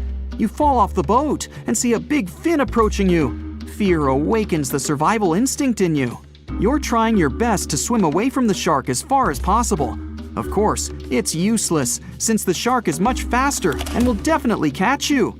You feel your foot touching the shark's nose. The other foot gets into the toothy mouth. You scream in horror. After a second, the shark lets you go. Great white sharks rarely attack people. If they bite, it's just to test you. After all, the shark's favorite prey is seals. It simply loses interest if it realizes you aren't a seal. But if the shark is starving, it doesn't matter to it what kind of prey you are. Lucky for you, this one is not like that. Those survivors in the boats have almost nothing to fear either. Great white sharks don't attack them. They can push boats slightly, but only to test them. The great white shark is swimming away from you. But a bull one appears, and it looks like it's hungry. The shark is swimming towards you, opens its mouth, and a loud ship horn penetrates the water. This is the RMS Carpathia that has come to the rescue. All the sharks swim away scared. All passengers are saved. Back in our universe, another ship that had been nearby could have saved the passengers much earlier. But that's another story. You know SOS, don't you? 3 dots, 3 dashes, and 3 more dots. It's an easy enough signal to tap out in Morse code. It means save our souls or save our ship. The crew of the legendary Titanic had been desperately trying to send this signal for 2 hours the night of April 14, 1912. There were other ships not too far from the spot where the iceberg took down the mighty Titan of the sea. But the call for help seemingly disappeared before it could reach them. The passenger ship SS Mount Temple did pick up the signal and try to respond, but the Titanic never got the answer. So what was silencing the ship's cries for help? Some unknown Bermuda Triangle of the North Atlantic? Consider this. Eyewitnesses say the sky was painted with a brilliant aurora borealis that cold, fateful night. Beautiful, yes. But on that day, the northern lights may have sealed Titanic's fate for good. You see, the aurora borealis forms thanks to geomagnetic storms. Sounds complicated, but those are basically fluctuations in the Earth's magnetic sphere. And what causes those is the sun itself. The magnetic sphere is like a protective bubble that surrounds our planet. It blocks harmful solar rays, winds, and other cosmic dangers from reaching us. Without it, life on our planet wouldn't be possible. Earth would look more like Mars. You also have it to thank for compasses pointing north. Experts know the Earth's magnetosphere affects navigational equipment, or disrupts it. Which brings us back to the Titanic. Recently, a published weather researcher named Mila Zenkova proposed a theory that solar flares, which provoked a geomagnetic storm, could have played a major role in the Titanic's untimely demise. Solar flares make themselves known on Earth all the time. Some people are especially sensitive to the magnetic storms they cause. These unlucky folks can feel weakness, fatigue, headaches, and even mood swings. On usual days, the pressure is the same on both sides. The magnetosphere blocks all the bad stuff, and we're all happy. But sometimes, explosions occur on the sun. They can be massive, Earth-sized. These flares shoot out a wave of charged particles that collides with the magnetosphere at high speeds. Our protective bubble then goes on the defense. It shrinks, deforms, and pushes those particles toward the poles. Enter those brilliant lights dancing above the Titanic that night. In the north, we know it as Aurora Borealis. In the south, Aurora Australis, or the Southern Lights. When the magnetosphere pushes those solar and cosmic particles toward the poles, they collide with molecules of different gases. That's why you get the range of colors. For example, oxygen can be green or red depending on the distance, and nitrogen is blue or purple. What multiple people saw that night was exactly this phenomenon, including the second officer from the rescue ship Carpathia. He wrote it down in the logbook before getting the distress call from the Titanic. But I'm getting ahead of myself. Auroras are a visible sign of a geomagnetic storm. Now, about navigational equipment. This applies to satellite and radio frequency devices. Remember, they didn't have iPhones back in the Titanic days, so the average person couldn't notice their gadgets going haywire. But navigational devices and wireless telegraph did exist and were actively used. Rewind back to the Middle Ages, when sailors noticed that, on some days, compasses wigged out. The arrows spun in all directions, and people back then had no idea why. It wasn't until the 18th century when French scientists found out that such problematic days occur at the same time as black spots appearing on the sun. Solar flares, the mystery was solved. Now, the Titanic had the most advanced, well-known radio equipment at that time. They tested it thoroughly to make sure it worked for distances up to 2,000 miles away. Titanics passed them all. On April 10, 1912, the massive liner left Southampton and set off for New York. The very next day, the crew started getting the first reports of drifting icebergs and ice fields. They put dots on the map to mark the coordinates and let out a sigh of relief. All the troublesome spots were north of the Titanic's planned route. But after a couple of days, the warnings were moving farther and farther south, encroaching on the majestic ship. On April 14th, Captain Edward Smith decided to change course to the south in hopes of bypassing the ice. This ended up being a huge mistake. Enter the magnetic storm. If it was throwing the navigation equipment off, even by a tiny error of half a degree, the captain could have been mistakenly taking the ship right toward a cluster of icebergs. What's even worse, the radio operators ignored warnings coming from other ships. That, or they simply forgot to hand them over to the captain. As hired contractors from the radio company, they were more interested in transmitting paid telegrams from passengers on that luxurious liner. The radio transmitter kept going out of order that evening, probably because of all this private traffic. When it was finally fixed, operator Jack Phillips received another message from the SS Californian at 10:30 p.m. Their operator was trying to warn Phillips about the coordinates of drifting icebergs, but he paid them no attention. He was nervous and in a hurry. Was the magnetic storm to blame for his frayed nerves and bad mood? We can only speculate. But as you know, some people are more sensitive to these things. The weather was fine, the ocean was calm, the water was smooth as glass. Despite all the warnings, the ship continued to sail at a maximum speed of over 22 knots. An hour later, Titanic collided with the infamous iceberg.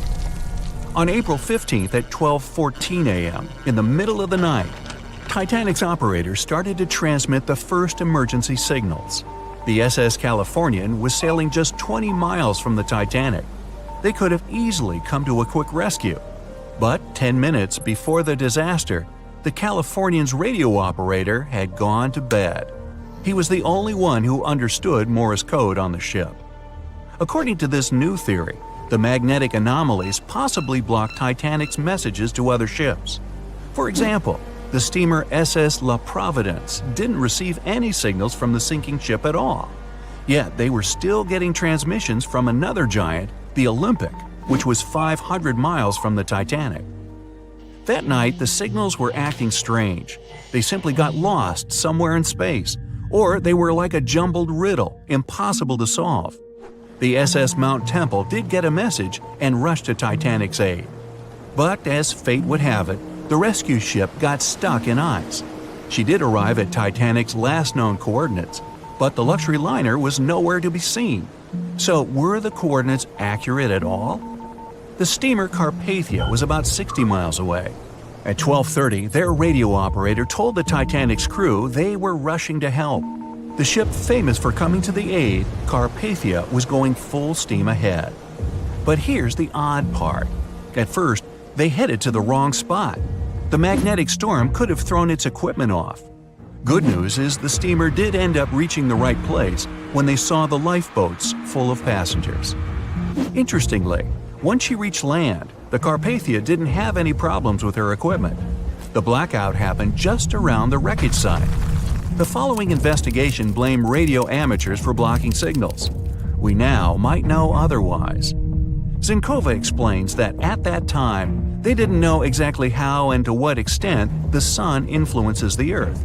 No one could have guessed that the sun could tamper with these massive ships' navigational equipment, especially one that had the best of the best at the time. There's another theory that even the moon could have played a role. Some researchers claim that in January 1912, our natural satellite was closer to the Earth than usual. It caused very strong tides and raised the sea level. Every year, icebergs break away from Greenland and stop around Newfoundland. But not that year. The increased water flow pushed them further for 3 months. And come April, they were right in the way of transatlantic ships. Unfortunately, it was a recipe for disaster when it came to the mighty Titanic. No one could ever have imagined that the unsinkable Titanic would collide with an iceberg, except for one man, William Thomas Stead. Well, not directly, of course. It's not like he jolted out of bed one day, envisioning the fall of the Titanic. Rather, he wrote an empowering short story called How the Mail Steamer Went Down in Mid-Atlantic by a Survivor on March 3, 1886, 26 years before Titanic sank. Okay, let's do a super quick recap. Titanic was traveling from Southampton to New York in April 1912 in the North Atlantic. The ship hit an iceberg, and less than 3 hours later, it was completely underwater. Out of 2,208 people on board, just 706 survived due to the limited number of lifeboats and icy cold water. Another passenger ship, Carpathia, heard the distress call, picked up the survivors, and brought them safely to New York. The short story William Stead wrote was about Thomas, a British sailor, who got on a passenger liner bound for the U.S. At one point, the protagonist realized there weren't enough lifeboats for everyone on board the ship in case something happened. A couple of days later, heavy fog covered everything in sight. Luck was not on the liner's side, and it collided with a stray ship, just like Titanic struck an iceberg. Only 200 out of the 916 people made it safely to the U.S. The main character managed to survive by jumping into the water and climbing into one of the lifeboats. Now, you'd think that the story riled up everyone in the industry to add extra lifeboats on ships. But sadly, it received very little attention when it was published. Even more tragically, William Thomas Stead was on Titanic when it sank, and he didn't make it. The survivors who knew Stead mentioned that he had always been cheerful and had loved to chat during meals. He complimented the ship's design and how sturdy it was. Witnesses also talked about how he had been helpful when the ship had been sinking, having given his life jacket to someone else. He was a journalist by profession and was on his way to New York for a ceremony. One of his most important contributions to modern journalism was the use of illustrations in every newspaper article. He also introduced newspaper interviews, and they're still used to this day along with illustrations. But this story wasn't the only published work that predicted the disaster. Morgan Robertson was an author and former ship captain who wrote short stories and novels. His most notable novella is The Wreck of the Titan. It's also known as Futility. The book was written in 1898, 14 years before Titanic. It was a fictional story about the Titan, an ocean liner similar to Titanic, which was crossing the North Atlantic. It's also a coincidence that Titan was just as fast as Titanic and shared many other similarities, like size and design. The book described it as unsinkable and the largest ship to hit the ocean at the time. That's what they said about Titanic, too. Another eerie similarity was the limited number of lifeboats it had. The story took place in April, and that's when Titanic set off on its journey and hit the iceberg. The Titan story also mentioned that barely anyone had survived that horrible accident. Unlike Stead's story, the protagonist of Robertson took a different path. The Titan sinking happened somewhere halfway through the book, so after the accident, the main character went on with his life. The book was brought back into the spotlight after the Titanic disaster. How could someone describe the events that took place almost a decade later so accurately? Many started to believe Robertson could see the future. But the reality was that Robertson knew his way around a ship. It was easy for him to write down the nitty-gritty of things without doing more research. Realistically, one of the biggest threats for ships at that time was hitting an iceberg or colliding with other ships. The next story sounds somewhat mysterious. Once, Alex Mackenzie heard a voice that warned him not to board Titanic. But when he turned around, there was nobody there. As he continued walking, the voice spoke to him again. But this time, it was louder and more distinct.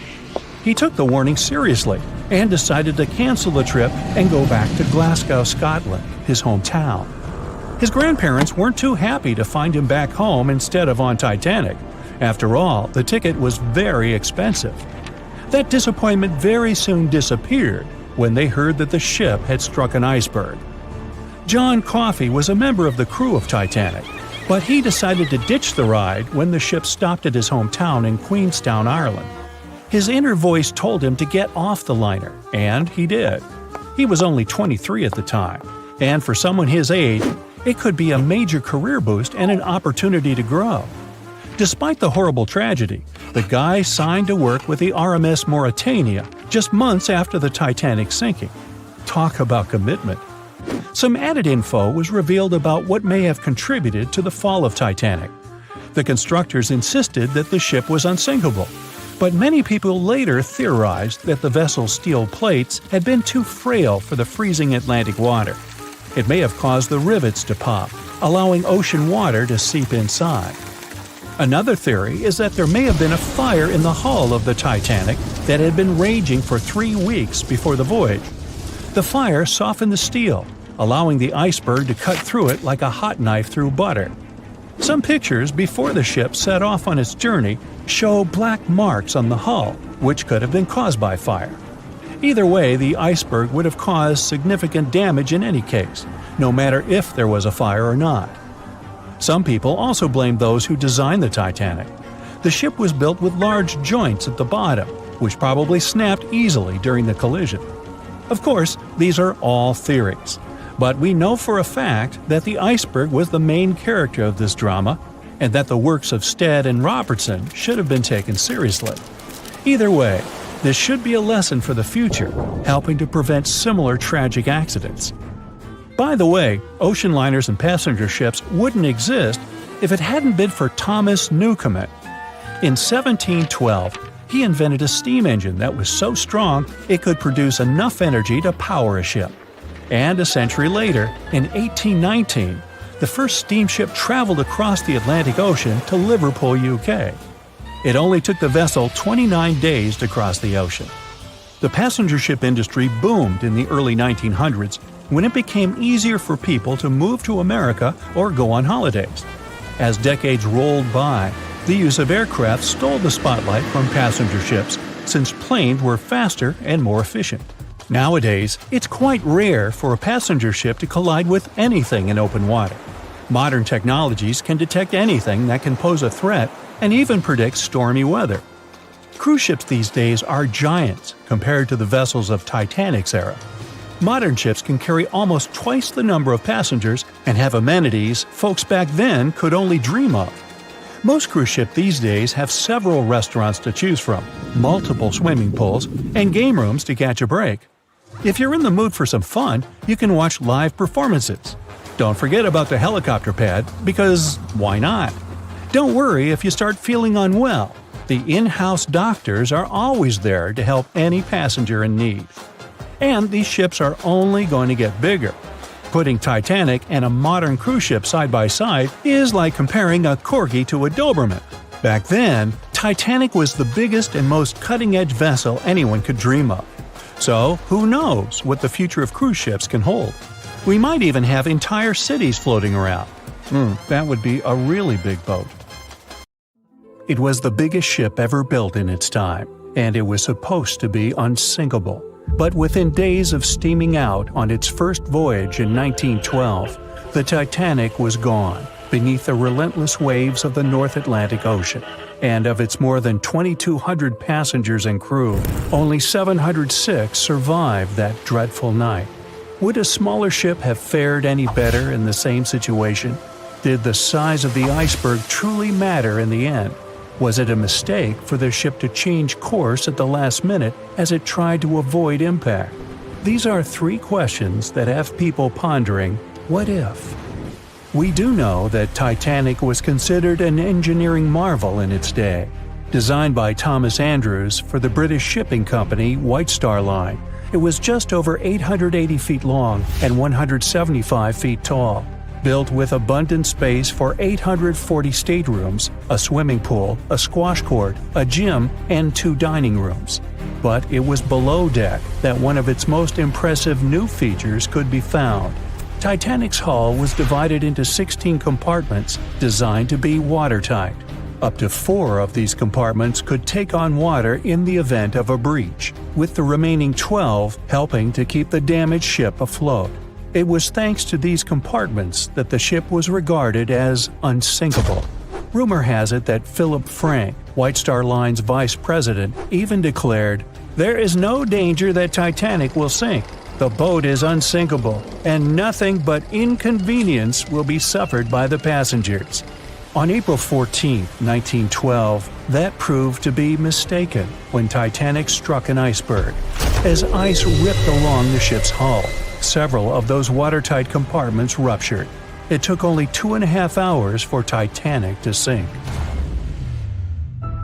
Did the size of the iceberg that hit Titanic seal its fate? Would a bigger or smaller iceberg have made any difference? Icebergs come in a wide variety of shapes and sizes. They are pieces of ice that have broken away from glaciers or ice shelves in the Arctic and Antarctic, and are now wandering across the ocean until they eventually melt. One of the tallest icebergs ever found would have easily dwarfed Titanic. Discovered in 1957, it was 550 feet high. That's close to the height of the Washington Monument. Imagine ramming into something that big. Smaller icebergs, though, can turn out just as dangerous.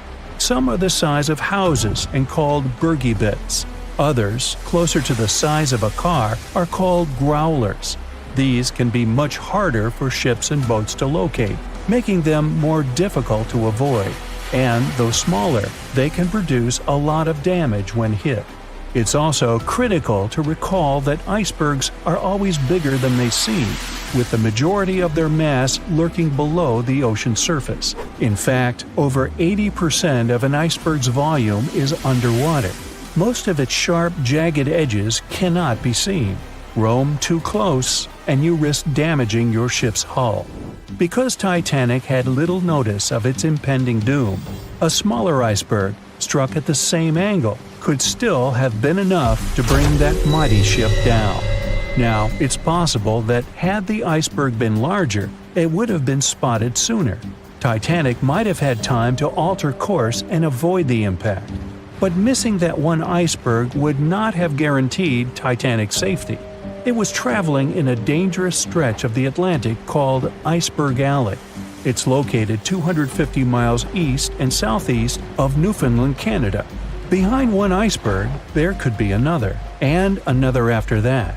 And so the crew on board had to remain very attentive to avoid several potential collisions, not just one. A smaller ship might have been better suited for the trip. Titanic's size was certainly a challenge when it came to steering. In fact, it had just left her dock in Southampton when it nearly collided with another smaller ocean liner, the SS New York, missing it by just 2 feet. The gigantic steamship was obviously not made for maneuvering quickly in tight quarters. A ship that size required time and space to change course. But when it comes to ships versus icebergs, a ship's size doesn't always matter. The Islander was a steamship designed to travel the Inside Passage in Alaska. In the summer of 1901, it struck an iceberg, which tore a hole in the front portion or bow of the ship. The vessel did not sink right away, and the crew tried to steer it to safety. Ultimately, its bow completely submerged, and its stern was lifted up and out of the water. It didn't take much longer before the ship sank completely. Of the 168 passengers and crew members, 128 survived, and $3 million in gold was lost. Islander had a 240-foot hull, making it almost a quarter of the size of Titanic, and that smaller size didn't seem to be much help in preventing a collision with an iceberg. And then there was the Hans Hedtoft in 1959. Also known as the Little Titanic or the Danish Titanic, it was referred to as the safest ship afloat. It was 272 feet long with 95 people on board. Much like the real Titanic, the Hans Hedtoft was specifically engineered to handle most of what the sea could throw its way. Along with its double steel bottom, it also had an armored bow and 7 watertight compartments. How could such a ship sink? But it could, and it did. It was on its first voyage, returning to Copenhagen, when it ran into trouble. On January 30th, it hit an iceberg. An SOS was sent, but when the Johannes Cross arrived to help, the Hans Hedtoft was nowhere to be found. The only evidence of the ship's existence was a lifebelt that was washed ashore in Iceland 9 months later. Again, the ship's smaller size didn't work in its favor. A smaller size of Titanic wouldn't have guaranteed a safe voyage in 1912. The final what-if concerns the last-minute choice when the iceberg was spotted and the alarm sounded. First, Titanic could attempt a complete stop, but this wasn't an option as the ship needed a half a mile to come to a halt, and the iceberg was a mere 900 feet away. Second, the Titanic could attempt to avoid the iceberg by steering away from it. This is what the captain ordered, but the attempt was unsuccessful, resulting in a deep gash across the ship's hull. The final option? To hit the iceberg head-on. Would this have made any difference? The answer is an intriguing maybe. Some think a head-on collision would have saved Titanic. In this scenario, the collision would have limited the damage to the very front of the ship, instead of the iceberg tearing through the hull and compromising several of the watertight compartments. Only 4 of the compartments would have been breached. This meant the others could do their job of keeping Titanic afloat. The ship could be stuck, unable to move, but it would remain above water until help arrived. This would provide a ship like Carpathia enough time to reach the scene of the accident and bring the people on board to safety. One of the Titanic's designers, Edward Wilding, made a similar claim during an inquiry into the sinking. He argued that most people would have survived a head-on crash, and that Titanic itself would not have sunk. Others disagree, though. First, the special bulkheads on Titanic were designed specifically to protect the ship against collisions with other vessels, not with icebergs. These compartments would crumple upon impact, absorbing some of the force while the other ship absorbed the rest. Though the damage would still be extensive, the remaining bulkheads would keep the ship afloat. But an iceberg does not have the same flex in a collision as you would experience with another ship. Most of the force would be absorbed by Titanic, resulting in greater damage to the ship. Even worse, the impact would be carried through the full length of the ship. Rivets would burst, seams would tear, the compartments would quickly flood, and the ship would sink even faster, resulting in fewer survivors. In any case, as with most what-ifs, we'll never really know the answer. As tragic as Titanic's first and last voyage was, it did result in changes that helped make venturing out to sea much safer. Findings from hearings on the disaster led to the creation of the International Ice Patrol, or ICC, in 1914, an organization that tracks icebergs in the Atlantic and Arctic Oceans to ensure vessels in the area can avoid them. In the US and Britain, ships were obligated to carry enough lifeboats to accommodate every person aboard.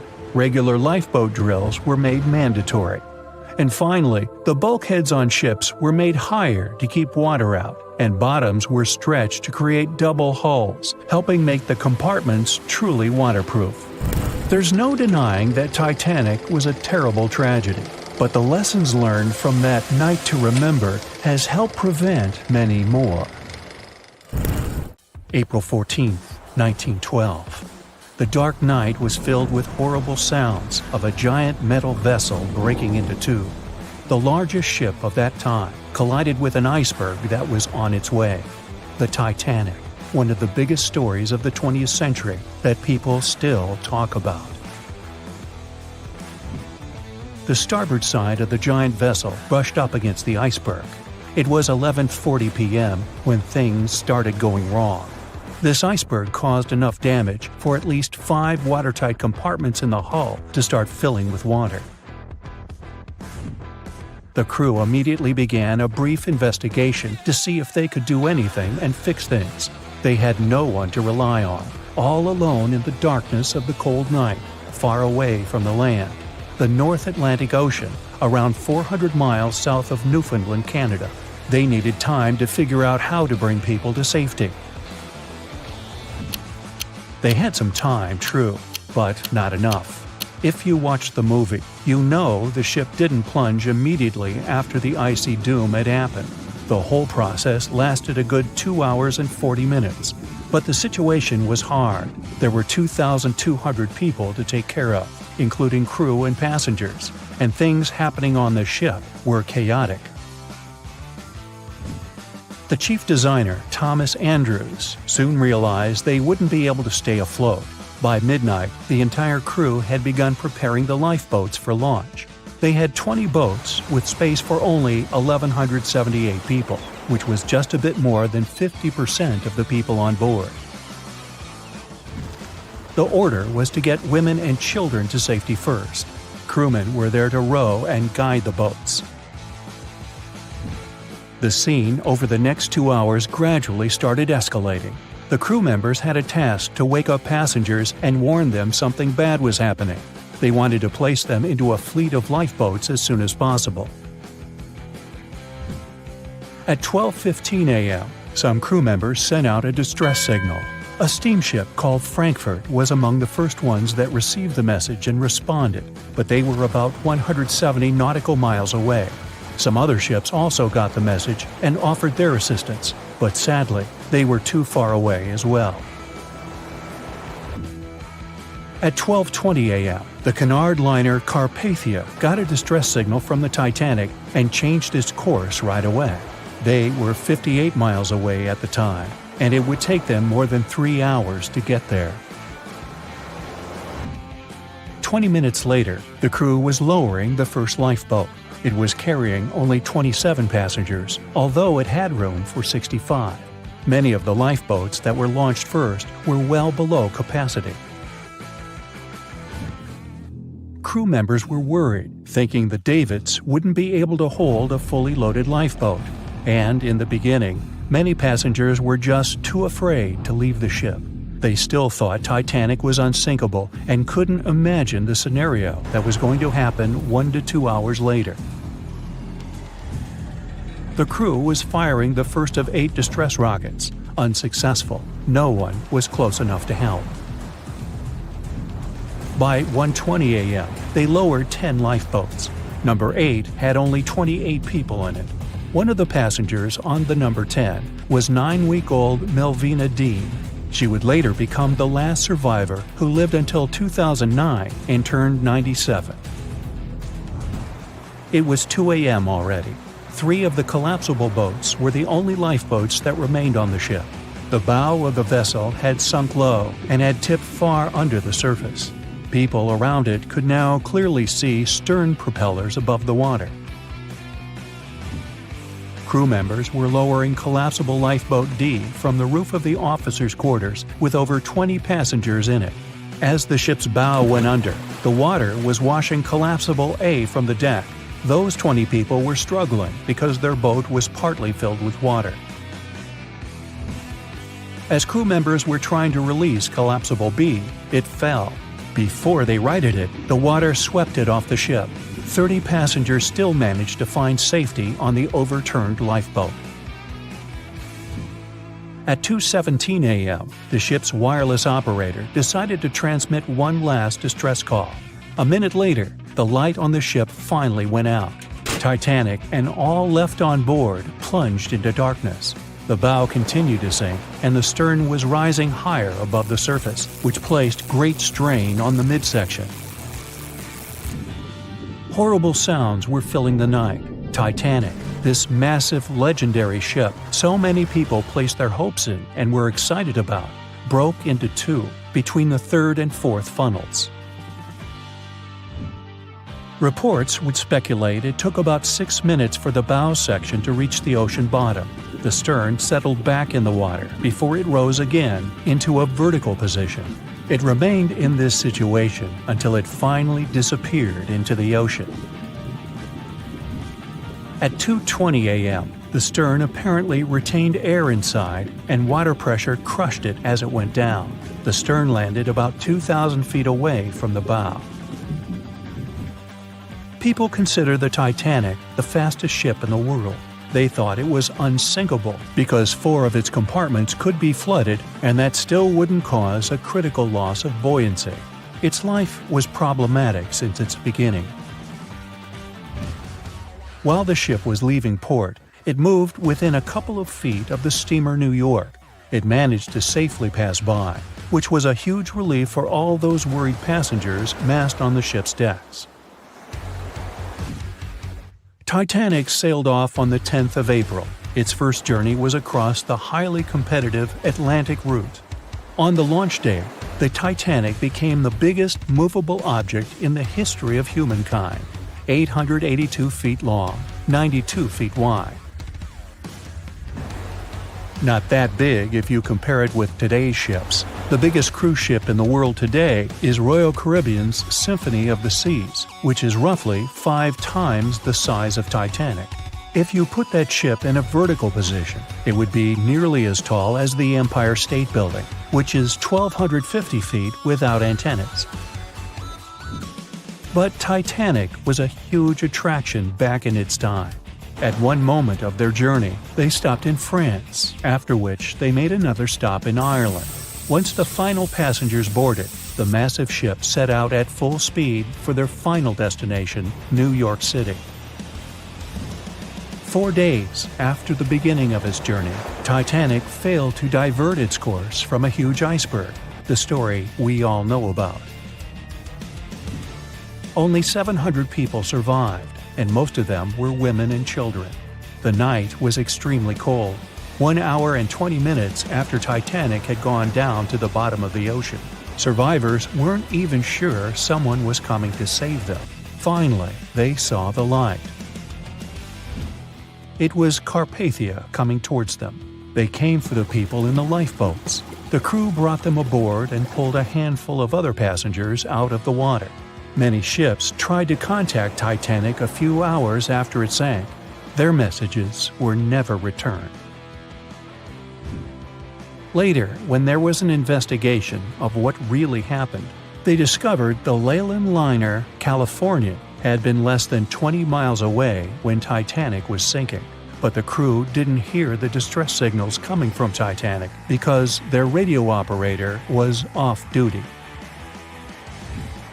Countries from both sides of the Atlantic were shocked and horrified when they heard details of what happened to Titanic. They decided to make changes to ship operations, rules that would help avoid such events in the future. They held the first International Convention for Safety of Life at Sea, where they adopted rules for every ship to have lifeboat space for each passenger on board. Also, lifeboat drills became mandatory. They also decided to establish an international ice patrol. Its main role was to monitor icebergs in the North Atlantic shipping lanes. Ships also needed to maintain a 24-hour radio watch.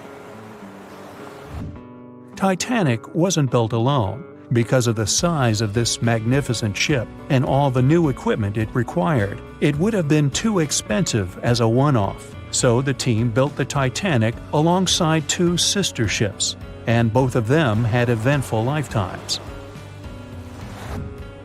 RMS Olympic came first. It was launched in 1910, and for a whole year was the biggest liner in the world. The Britannic was another sister ship that sailed for a while before it too ended down on the ocean bottom. But only Titanic became a legend and one of the most fascinating stories of modern history. The year was 1854, and the SS Arctic, the fastest passenger liner of its time, set out to cross the Atlantic. As it sailed through the misty veil, it slowly disappeared into the unknown. The Collins Line, an American shipping company, was started in 1818 and only began seriously trading in the transatlantic by 1835. Its steamships crossed the Atlantic from Liverpool to New York within just 10 days. Doesn't sound like a great speed today, I know, but back then, the same thing took other ships several weeks. Light on the water with their wooden hulls, powering through with a strong steam engine, those steamships were the favorite choice for many high-profile people. What could go wrong with such an advanced ship, they thought. This reminds me of some other ship everyone believed to be unsinkable. But anyway, back to the Collins Line. It grew to be a serious contender on transatlantic routes, with only one other competitor, the Cunard's Line. It was a British company also aiming to be the main force through the Arctic Passage. In 1835, the company received a new ship that traveled to Liverpool and came back to New York with the largest cargo ever at that time. From then, the Collins Line was steadily growing. It seemed like there would only be future successes for it. Unfortunately, their lavish ships became costly to run with the amount of coal used. Massive power along with weak wooden hulls meant they needed many repairs after each voyage. So, every trip ended up being expensive. But since the ships were safe and had a great reputation, people were willing to pay the price, and the company was definitely not in crisis. They had achieved something no one had managed to do before them.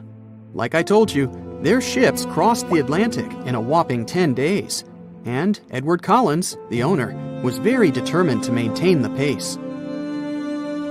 Their 5 ships easily outran the Cunard's Line of only 3. With this great praise, it provided more attention. Though the Cunard's ships were slower with their iron hulls, they believed there was still profit, regardless of how slowly they sailed. Among Collins' ships, the Arctic, the third of them to be launched, was the largest, reaching 284 feet long, with 2 side-lever steam engines, each with 1,000 horsepower. The paddle wheels made 16 revolutions a minute when at full speed. At the time of its launch, the press called it the most stupendous vessel ever constructed in the United States. But glamour and fame couldn't avoid what would come next. On the 27th of September, the Arctic was on its journey from Liverpool to New York, continuing a speed pace through the thick fog. It's possible that by that moment, after 4 years of record-breaking trips, the crew became overconfident with their sailing and the ship. Going only 50 miles from Newfoundland, they carelessly continued through the fog with no radio contact, sonar, or any other form of identifying objects, equipped only with Morse code. A smaller ship, the SS Vesta, which operated as a fishing vessel, often worked around Newfoundland. It was passing through the same path as the Arctic and crashed into its side. Shocked by the collision, the captain of the Arctic offered help to the much smaller Vesta, but it was soon clear that the damage that seemed minor on the Arctic was far worse. Beneath the waterline, a hole was letting water into the hull. The cost of the much faster wooden hull now seemed less valuable. They steered toward land, trying to plug the holes, but they weren't doing so well, and the seawater continued to pour in, filling up higher and pushing the ship down. And finally, once the engine room was full, it put out the boilers, taking away the massive power the Arctic was once legendary for. They moved slowly until coming to a complete stop. The ship continued to sink, and the order was to abandon it. At the time, maritime law allowed for the Arctic to carry only 6 lifeboats, only capable of saving 180 people. The crew and some of the passengers managed to push their way aboard and took most of the seats on those boats. Things were pretty wild, and everyone forgot about their manners, not letting the ladies and the youngest ones board first. It took 4 hours for the Arctic to sink. 150 crew and 250 passengers were on board. Those that weren't able to find a lifeboat made a desperate attempt to build their own rafts from parts of the ship. 2 days later, only 3 boats made it safely to the shore. The other 3 were never found. Believe it or not, the rescue party also saved some people that had been clinging to the wreckage for 2 days. Unlike the crew, the captain went down with the Arctic, but amazingly survived. He would be only one of 85 people that made it, out of the 400 on board. When the news arrived 2 weeks later, the public responded with great sadness to the losses. Great anger soon followed towards the poor safety measures and the crew. The press published demands to change the laws for more lifeboats. It only made sense to have enough for every person on board a ship. But they ignored those requests. This neglect would lead to more disasters in the future. Enough lifeboats would only come into maritime law some 60 years later, after the disaster of the Titanic. Edward Collins' wife and 2 children were also aboard the ship and didn't return. He was heartbroken, but didn't stop running his business. The Collins line still had a reputation to uphold, the biggest, fastest, and most luxurious on the Atlantic. Edward Collins would now build an even better ship than any other. It was named the Adriatic, and it was the largest ship in the world, 354 feet long. With 2 alternating steam engines that had never been built of this size. These steam engines at the time were at the height of engineering, though today you can only see them in models and toys. With the new addition of 2 masts, the Adriatic would also be able to sail if needed. Luckily, they made some lessons from the disaster of the Arctic.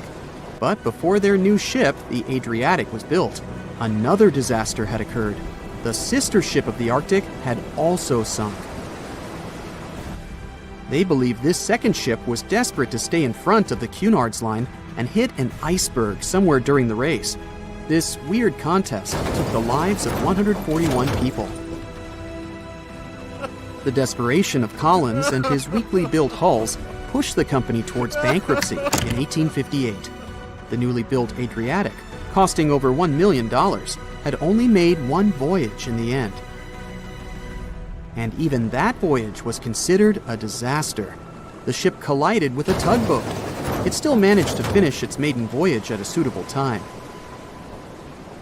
After the company had gone bankrupt, they had to sell the ship for only $50,000. They removed the great giant engines, replacing them with only sails. Although it was once the greatest ship on the high seas, it was only 30 years later until it was abandoned, labeled irreparable, and anchored in a river. The other remaining ships were also sold and only used for parts.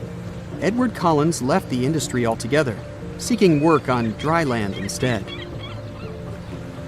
As the Collins line was no longer in the mix, the Cunards would grow in strength.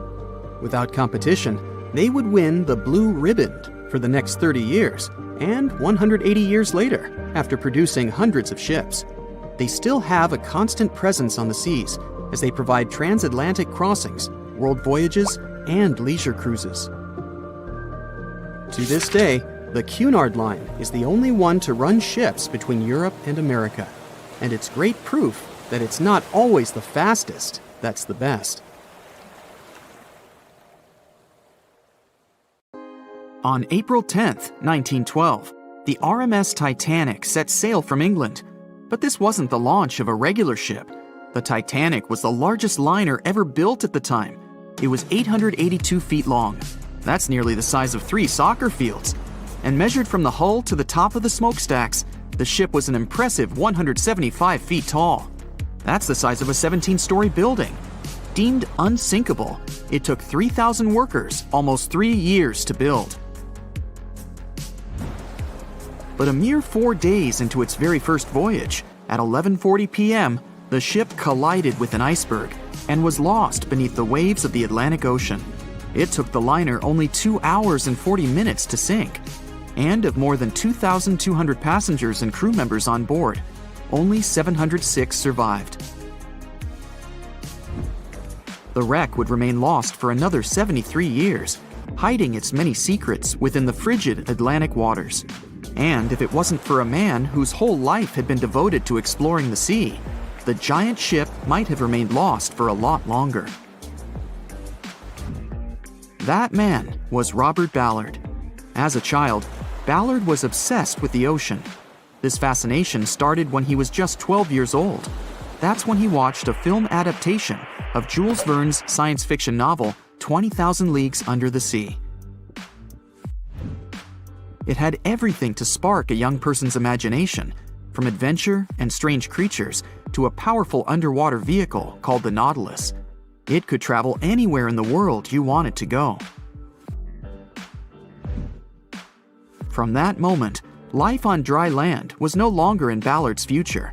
When he was 23, he was assigned to the Deep Submergence Group. There, he helped develop techniques to search the ocean floor. His biggest accomplishment was the creation of Alvin. It was a small, easy-to-maneuver submarine that could carry 3 people. It also featured an external mechanical arm designed to gather underwater samples while the crew remained safe and dry inside. Alvin the submarine quickly proved useful for a variety of tasks. For example, once it was used to track down an aircraft that had crashed into the sea. But the vessel experienced a series of setbacks. In one case, it was attacked by a swordfish, which caused the submarine to resurface quickly. The swordfish, still stuck in the outer skin of the submarine, became that night's dinner. And in October 1968, the submarine was being lowered into the water when the cables holding it snapped, sending it careening into the ocean, along with 3 crew members on board. And because the small vessel was still open, it immediately filled with water and quickly began to sink. Luckily, the crew managed to escape, but Alvin was gone. Bad weather hampered multiple attempts to recover the vessel. It wasn't until the following year that it was finally returned to the surface. In time, Alvin would be improved. Its hull would be strengthened by titanium, giving it a higher depth rating, thus making it even better suited for ocean exploration. The specialized submarine would come in handy in many of Ballard's 100-plus expeditions. The man was one of the first to explore an underwater mountain chain called the Mid-Atlantic Ridge in the Atlantic Ocean. And when he found thermal vents in the Galapagos Rift in the late 70s, he also helped discover and document the process of chemosynthesis. That's a complicated chemical synthesis of food energy by bacteria. But his biggest discovery was still to come. Ballard claimed he'd never been a Titanic fanatic, but he eventually became obsessed with finding the ship after watching other explorers try and fail. As he said, Titanic was clearly the big Mount Everest at the time. Many others had tried, many that I thought would have succeeded, or should have succeeded but didn't. Ballard began thinking about finding the ship as early as 1973, and 4 years later, he actually made an attempt. He used the deep-sea salvage vessel Sea Probe, which was a drill ship equipped with cameras and sonar. But he was forced to give up when the drilling pipe broke. It just wasn't his time. In the early 80s, a Texas oil man named Jack Grimm tried to find the wreck on 3 different occasions. Once, Grimm was actually right over the Titanic, but his equipment failed to detect it. That's what we call extreme bad luck. Ballard was just biding his time. He needed a plan and some help. The first issue was getting down to the bottom of the Atlantic. The furthest down he had ever traveled before was 20,000 feet, and this trip took him 3 hours, and that didn't include the way back up. Ballard knew he could use Alvin, already enhanced with a titanium hull to withstand the pressure of the ocean. But he also needed something that didn't require him to actually go down with it. An unpiloted remote-controlled submarine would be ideal. But first, he would have to create one. He reached out to the authorities, hoping they would provide funding for his project. And though officials had no interest in the Titanic, they were willing to help. But there was a catch. Ballard had to first focus on tracking down 2 submarines, the Thresher and the Scorpion, which had sunk to the bottom of the Atlantic Ocean in the 1960s. The authorities were hoping to study them to find out why they had sunk in the first place. They also wanted to know if they could be recovered or if it was safe to leave them on the ocean floor. Only when he had successfully completed this task would he be free to use any remaining time on his contract to find the Titanic. With no other options for funding, Ballard took the offer. He got to work. First, he created 2 new devices. Argo was an unpiloted deep-towed undersea video camera sled. It was designed to take photos and record videos from a series of cameras mounted on it. It could work at depths of up to 20,000 feet, and it could also explore nearly 98% of the ocean floor. Argo was supposed to be tethered to a boat. As the boat moved, Argo would be pulled behind, floating just above the ocean floor. The camera would then transmit images to the surface. The second device was a small robotic vehicle called Jason Jr. It was also controlled remotely, which allowed the crew inside a submarine, like Alvin, to get closer to and photograph underwater objects. Ballard was now ready. He knew he had to find those submarines quickly, and it didn't take him long. Much to his relief, the search was relatively simple, and he was able to fulfill his obligations with 12 days to spare. With almost 2 weeks to devote to finding the Titanic, he set out to explore the ocean. He focused the search close to Newfoundland, Canada, pulling Argo along the ocean floor and reviewing the images it collected. And after a few days of nothing, they eventually found riveted hull plates and a boiler. Could this be it? The next day, a ship's large bow was revealed. On September 1st, 1985, Ballard and his fellow crew members realized they had finally found the infamous ship. The discovery resulted in a mix of emotions. Ballard was excited to be the first to find the Titanic's final resting place, but he was also overwhelmed by the sense of grief for those who had suffered when the ship had gone down. Over the next 4 days, the crew explored the wreck. They found the crow's nest, from where the iceberg had first been spotted. Plus, there was finally evidence of how the massive ship had split in 2 before sinking, with both halves of the ship found. There was furniture and dinnerware, and sadly, several leather shoes of those who hadn't made it to safety were scattered about the ocean floor. Ballard succeeded where others had failed and became an instant celebrity around the world. You'd think that locating the Titanic would be enough for one man, but not for Ballard. In 2019, he took on the challenge of solving another mystery, the disappearance of Amelia Earhart. Earhart had attempted to be the first woman to fly around the world. Unfortunately, she disappeared somewhere over the Pacific Ocean in 1937. She and her plane were never found. Ballard hoped that his luck with the Titanic would help with finding where Earhart had gone down, but his expedition failed to find anything. And though Robert Ballard has found more shipwrecks than anybody else, it's only the tip of the iceberg. It's estimated that there are over 3 million shipwrecks in the ocean, and Ballard has only located 100 of them.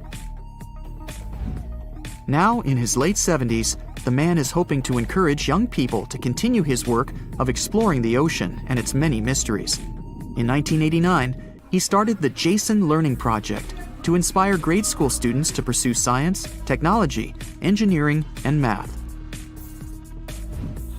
He has his own research vessel called the EV Nautilus, after the name of the submarine in Jules Verne's novel, a fitting tribute to the story that inspired his career. April 1912 marked one of the most terrible tragedies in the history of the world. The most unsinkable vessel, the pinnacle of engineering at that time, the huge Titanic, sank. On that dark, moonless night, the ship had many chances to save its passengers. There was another ship just a few miles away that could have saved the Titanic, but it didn't. It wasn't a phantom ship, and it's not some legend or a theory. This is a documented reality. There are records and witnesses' statements confirming this. But why didn't this ship help? Let's find out what happened that night by looking at these events from 3 different points of view. Let's start with the Titanic version. 11:30 p.m. The moon hides behind black clouds. Visibility is bad. Everything is calm on the Titanic. Under the captain's guidance, the communications operator stays in touch with the mainland through the radio.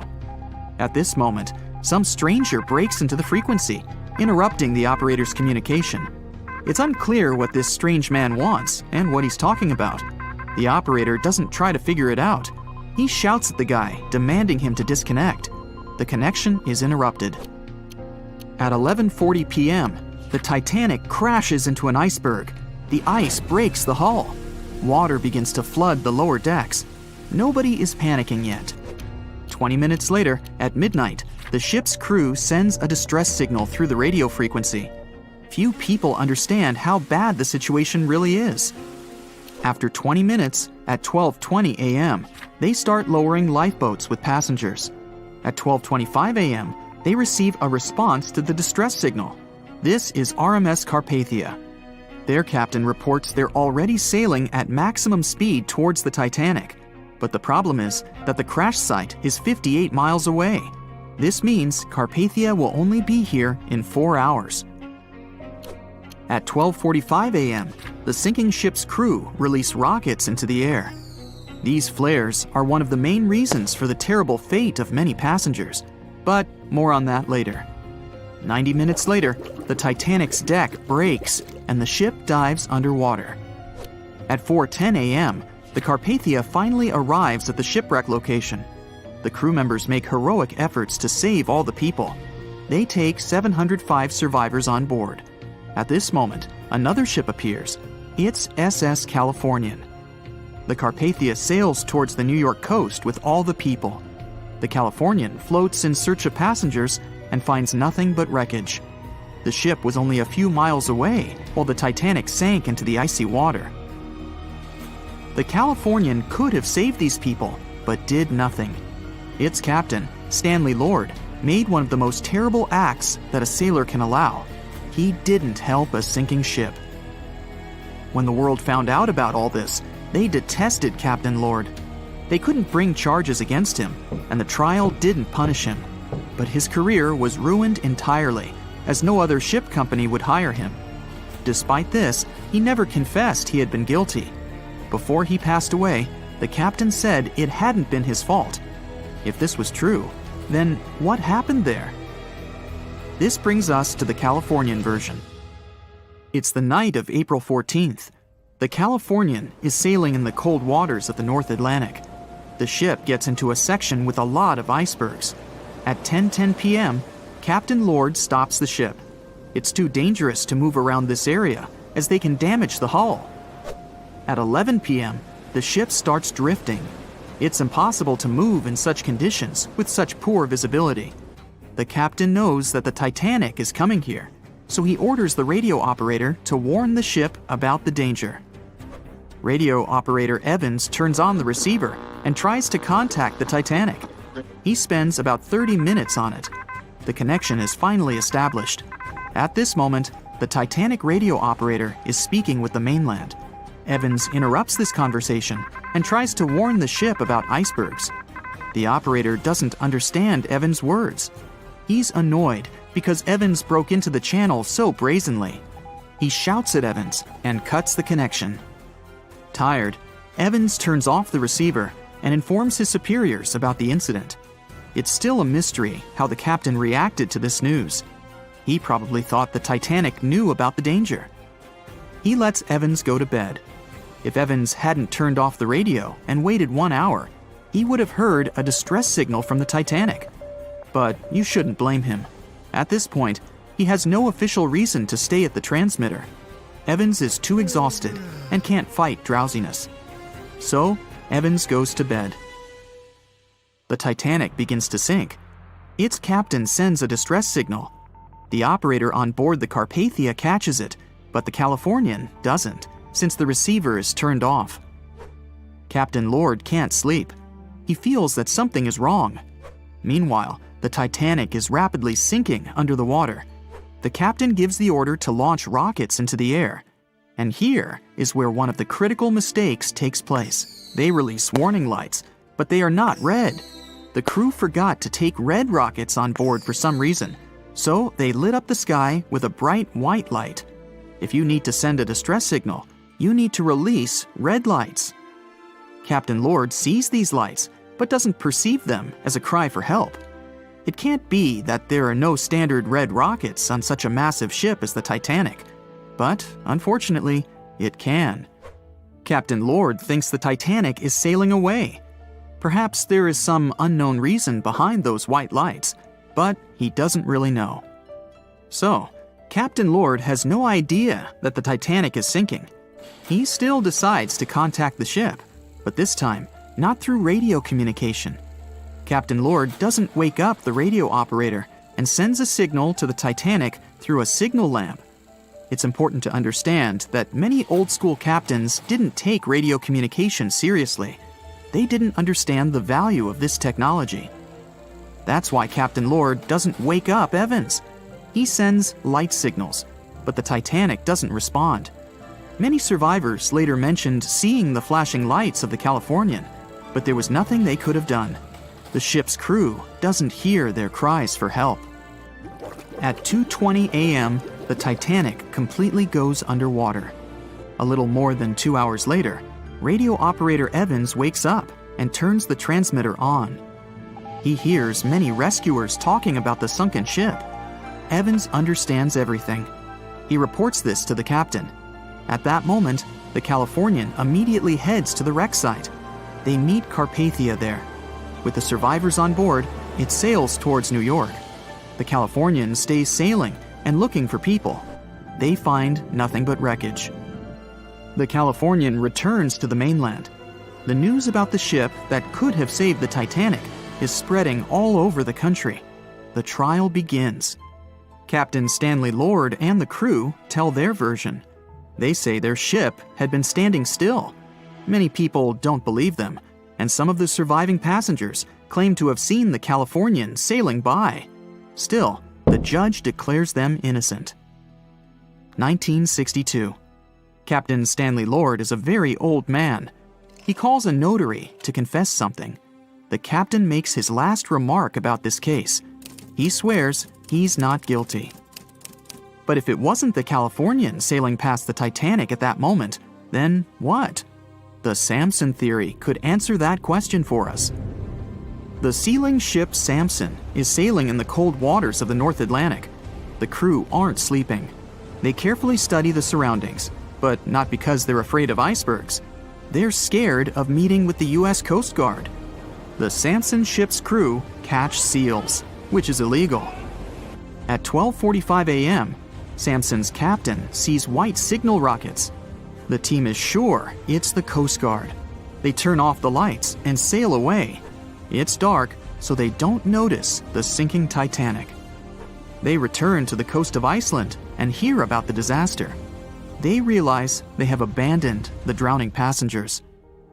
The nephew of one of Samson's crew members reads about this story in his uncle's diary. The nephew asks for permission to publish these recordings. All the people realize that Captain Lord wasn't guilty, but unfortunately, he didn't live to see this moment. Actually, it's still unknown who is guilty in this story. 2 ships were nearby the Titanic. Their captains were adequate people. They would have helped save all the passengers.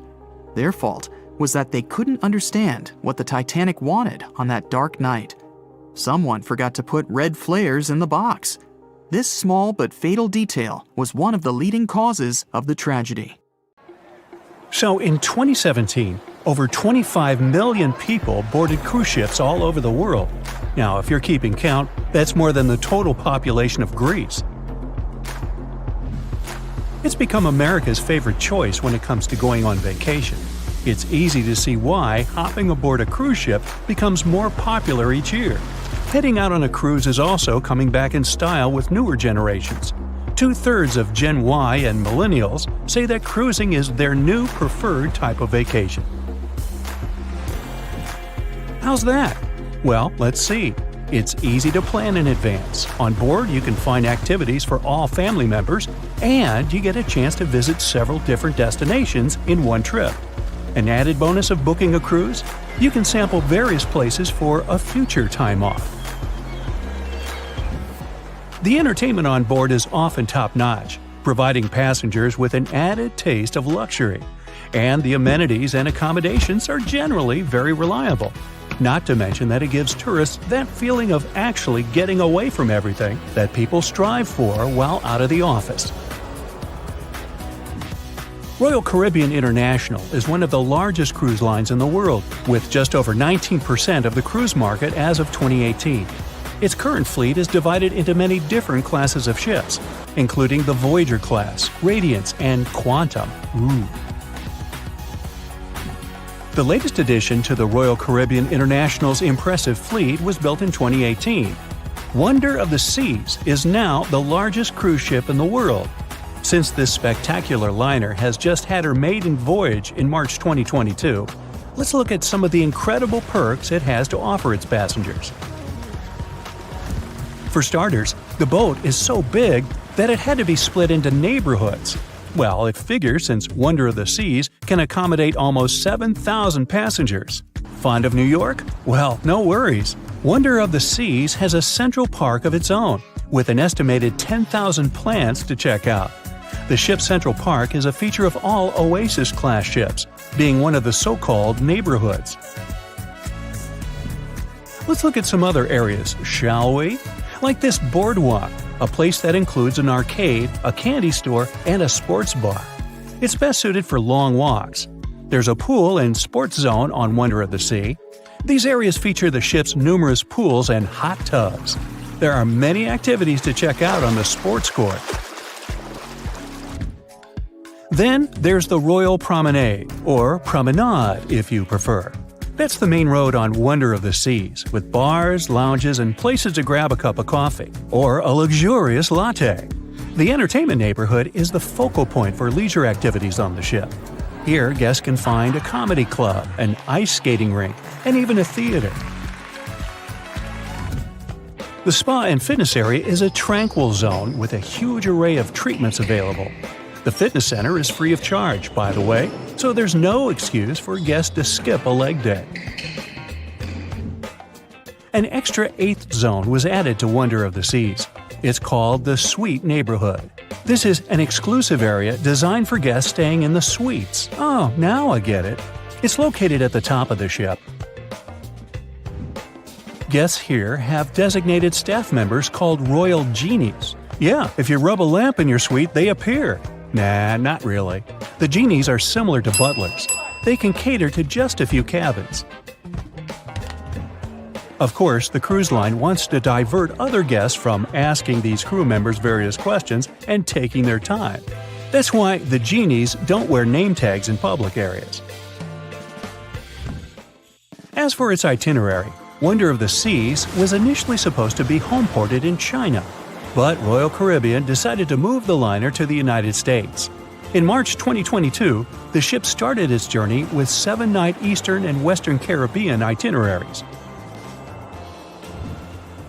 In May 2022, Wonder of the Seas is scheduled for a trip to Europe, with Western Mediterranean cruises from Barcelona and Rome planned for its guests. Passengers will also be able to visit Palma de Mallorca, Spain, and Capri, Italy.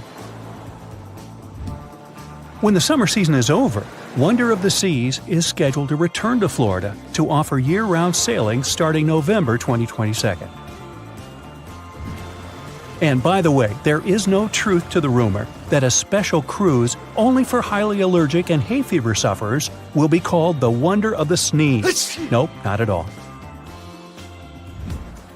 Now, it's hard to imagine a ship so massive that can accommodate so many amenities on board. For example, the Titanic was the largest ship of its time, measuring 882 feet in length. And Wonder of the Seas is not only 1,188 feet long, it's also 36% taller and 34% wider. Speaking of lifeboats, which I am about to, Titanic had a mere 20 lifeboats on board, which was tragically not enough to fit all the passengers after the ship hit the iceberg. But Wonder of the Seas has an even smaller number of lifeboats, 18 to be precise. Sounds weird and dangerous? Well, not really, given that each of these lifeboats can accommodate up to 370 people. It means that all the passengers and crew members, an estimated 8,000 people if fully booked, are going to be safe in case of an emergency. If we could somehow have a race between the two ships, well, Titanic was in fact the faster ship out of the two, beating Wonder of the Seas by 1 knot per hour. Cruise ship passengers today are more interested in the experience rather than the speed of the boat itself. That's why how fast a ship can travel is not an extremely important aspect nowadays. In terms of costs, Titanic cost around $7.5 million at the time of its construction. It's the equivalent of about $200 million today. How about Wonder of the Seas? Well, it cost a staggering $1.35 billion to build, making it 6 times more expensive than the Titanic. How about we compare ticket prices? Well, in this case, the least expensive ticket on Titanic was £7. It's about $1,000 today. The cheapest ticket on Wonder of the Seas is currently $423, but prices may vary depending on the location, season, itinerary, and how much you tip your royal genie. And I know you were going to ask, how about icebergs? Well, Titanic steamed in the frigid North Atlantic, where you had to be on the lookout for those. Wonder of the Seas will be cruising the balmy Caribbean, where the worst thing you can hit on is 17 and blackjack. Oops, busted. Anyway, set side by side with its other sisters from the Royal Caribbean fleet, Wonder of the Seas is equally as impressive. The company's earliest ships could host about 2,500 people. This included passengers and the staff. Such ships were Splendor of the Seas, Legend of the Seas, and the smallest of them all, Thumbelina of the Seas. No, wait, that should be Empress of the Seas. Oops, my bad. The largest ships in the company's fleet can now house about 9,000 people altogether. That's almost 3 times the size and capacity of the earlier liners. Wonder of the Seas is one of them, as well as Harmony of the Seas and Symphony of the Seas. Are you seeing a pattern here? Yup, if you ever encounter a ship with Of the Seas in its name, it's safe to assume it belongs to Royal Caribbean. But if it's a can of tuna, it might actually be Chicken of the Sea. Hey, I like tuna. Now, choosing between cruise ships based on their size is like wondering if you should visit your local museum or the Louvre in Paris. It all depends on your preferences. Some families prefer small settings. Others are fan of large spaces that can provide everything they need. Historically, it's equally as exciting how far we've come in terms of maritime transportation. The SS Royal William, for example, was the first boat to ever make a transatlantic voyage almost entirely steam-powered in 1833. And it was a mere 160 feet long and could house roughly 155 passengers. And if the seas were calm, then they were housed less roughly. Similarly, the first modern megaship in the world was the MS Sovereign of the Seas. Launched in 1987, it was only 888 feet long and could carry a little under 3,000 passengers. Size and capacity are not the single improvements added to newer cruise ships out there. Recent technological developments in artificial intelligence and facial recognition have allowed cruise operators to ensure faster, smoother boarding for passengers. If, in the past, it took from 60 to 90 minutes for all passengers to board a ship, nowadays, cruise ship operators manage to get people comfortably settled in less than 15 minutes. Now, I'm sure you're already eager to book a ticket, but let's look into some of the more interesting activities you can try on board Wonder of the Seas. This way, you'll know what you're getting yourself into. All Royal Caribbean ships have loads of artworks available for their guests to enjoy. But Wonder of the Seas goes above and beyond, even featuring statues of astronauts in key locations around the ship. You'll find the first astronaut looking through the glass at the promenade, while a second one is busy rock climbing at the boardwalk. The third and last astronaut is more of a movie fan.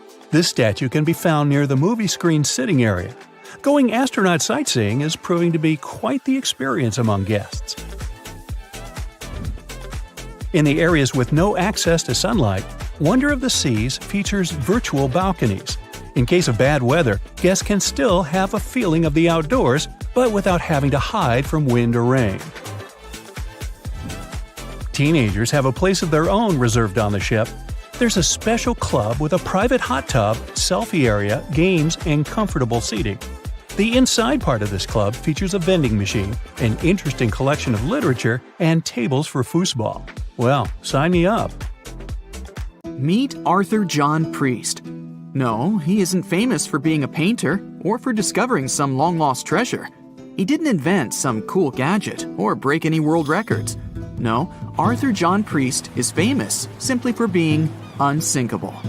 Proving one can be both lucky and unlucky at the same time, Priest was involved in and survived several mishaps at sea, including the fateful maiden voyage of the Titanic. Priest was not a rich man interested in sailing for pleasure. He was part of the working class, employed as a stoker or fireman, stuck for hours within the hot bowels of large steam-powered vessels. His job was dirty and difficult. He was responsible for keeping the furnaces lit, feeding them coal to ensure enough steam was produced for the engines to work. He had to be careful about not overheating the system or setting fire to the whole ship. The furnaces had to be carefully watched and constantly fed. He breathed it all in a while, working and fighting with the sweat and the dirt. He would often work shirtless because of the heat and was always covered in black coal dust. And when he finally had a break, his shared living quarters were nearby in the same part of the ship. He must have been good at his job, though, because he had no trouble finding work. But wherever he went, bad luck seemed to follow. The first incident was a mild one.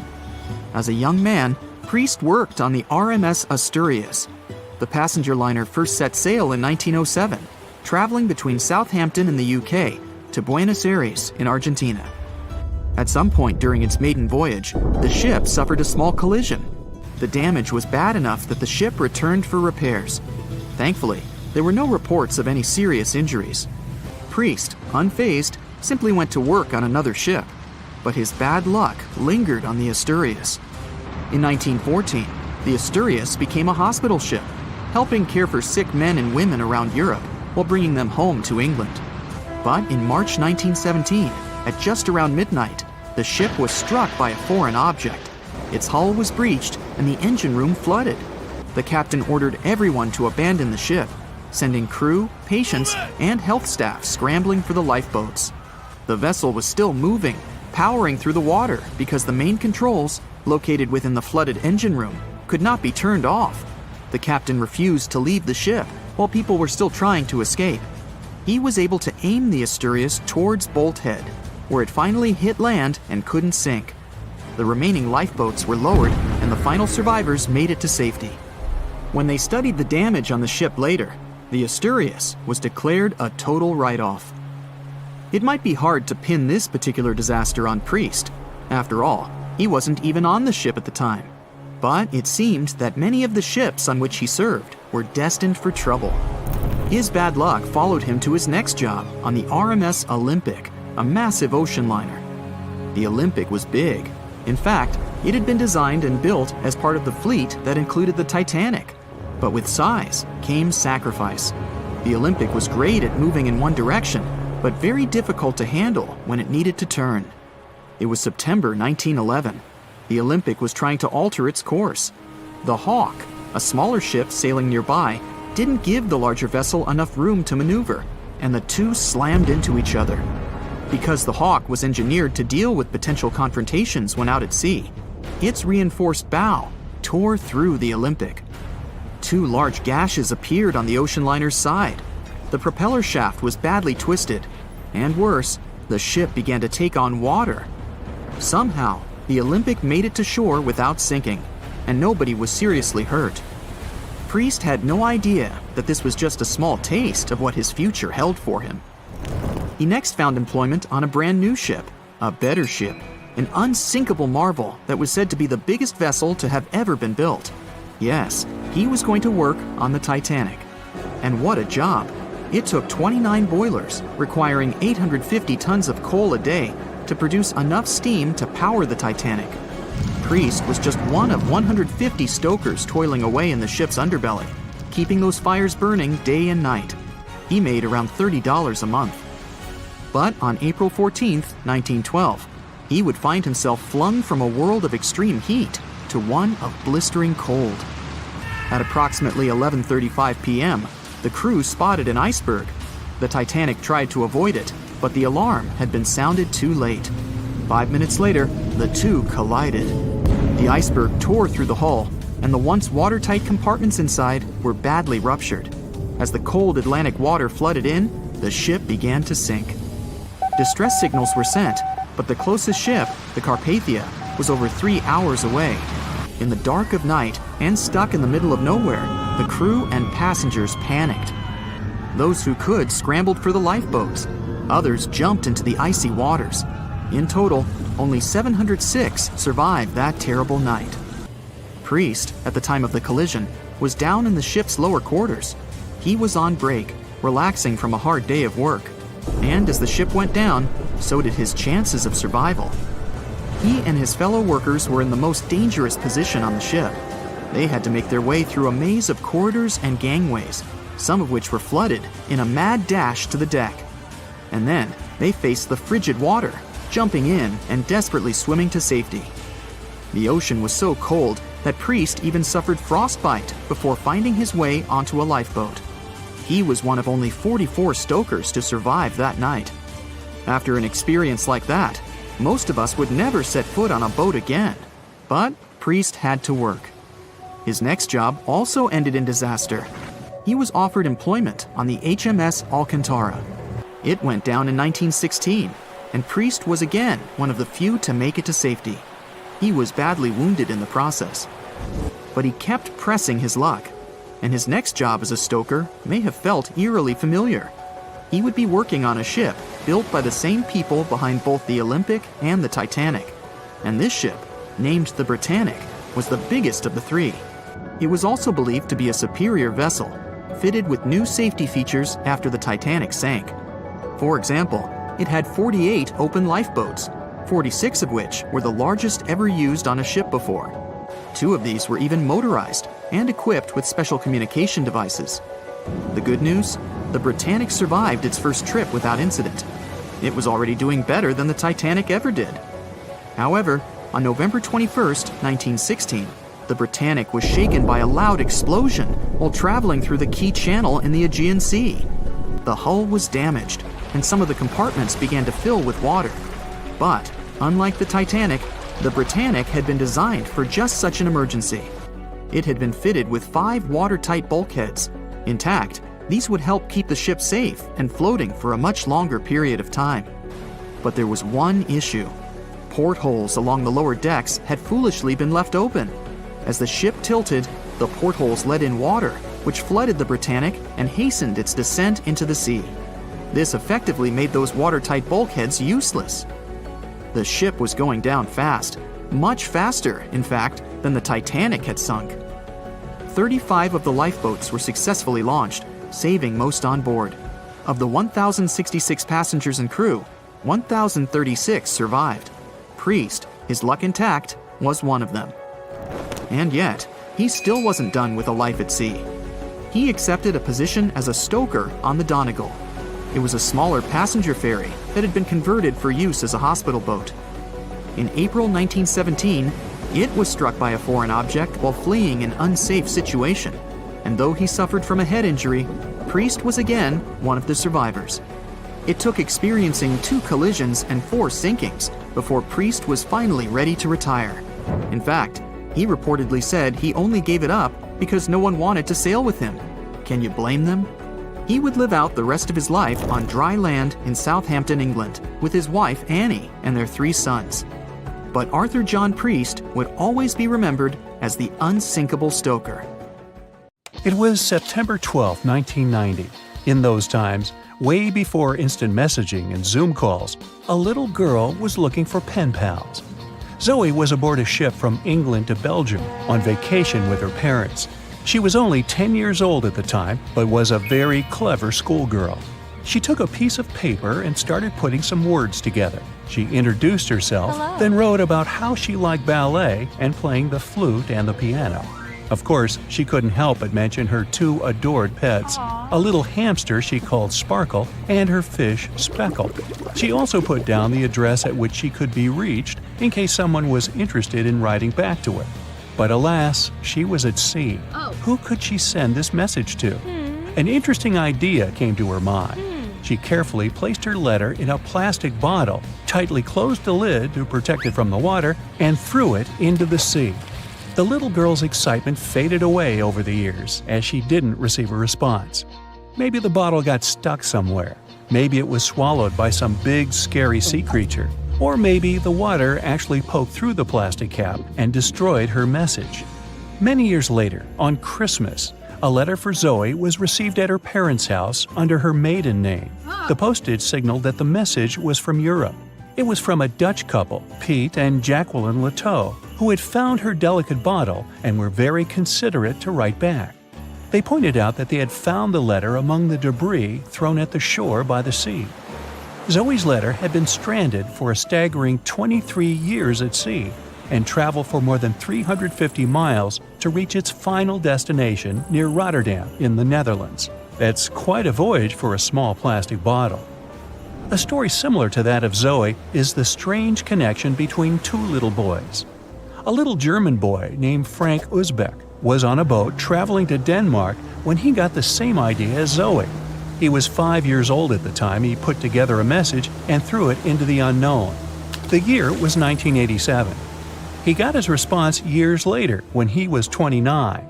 His letter, just like the one Zoe would send a couple of years later, had been at sea for 24 years. His message was found by a boy named Daniel Korotkin while he was on a walk with his parents on the Koronian Spit near the Baltic Sea.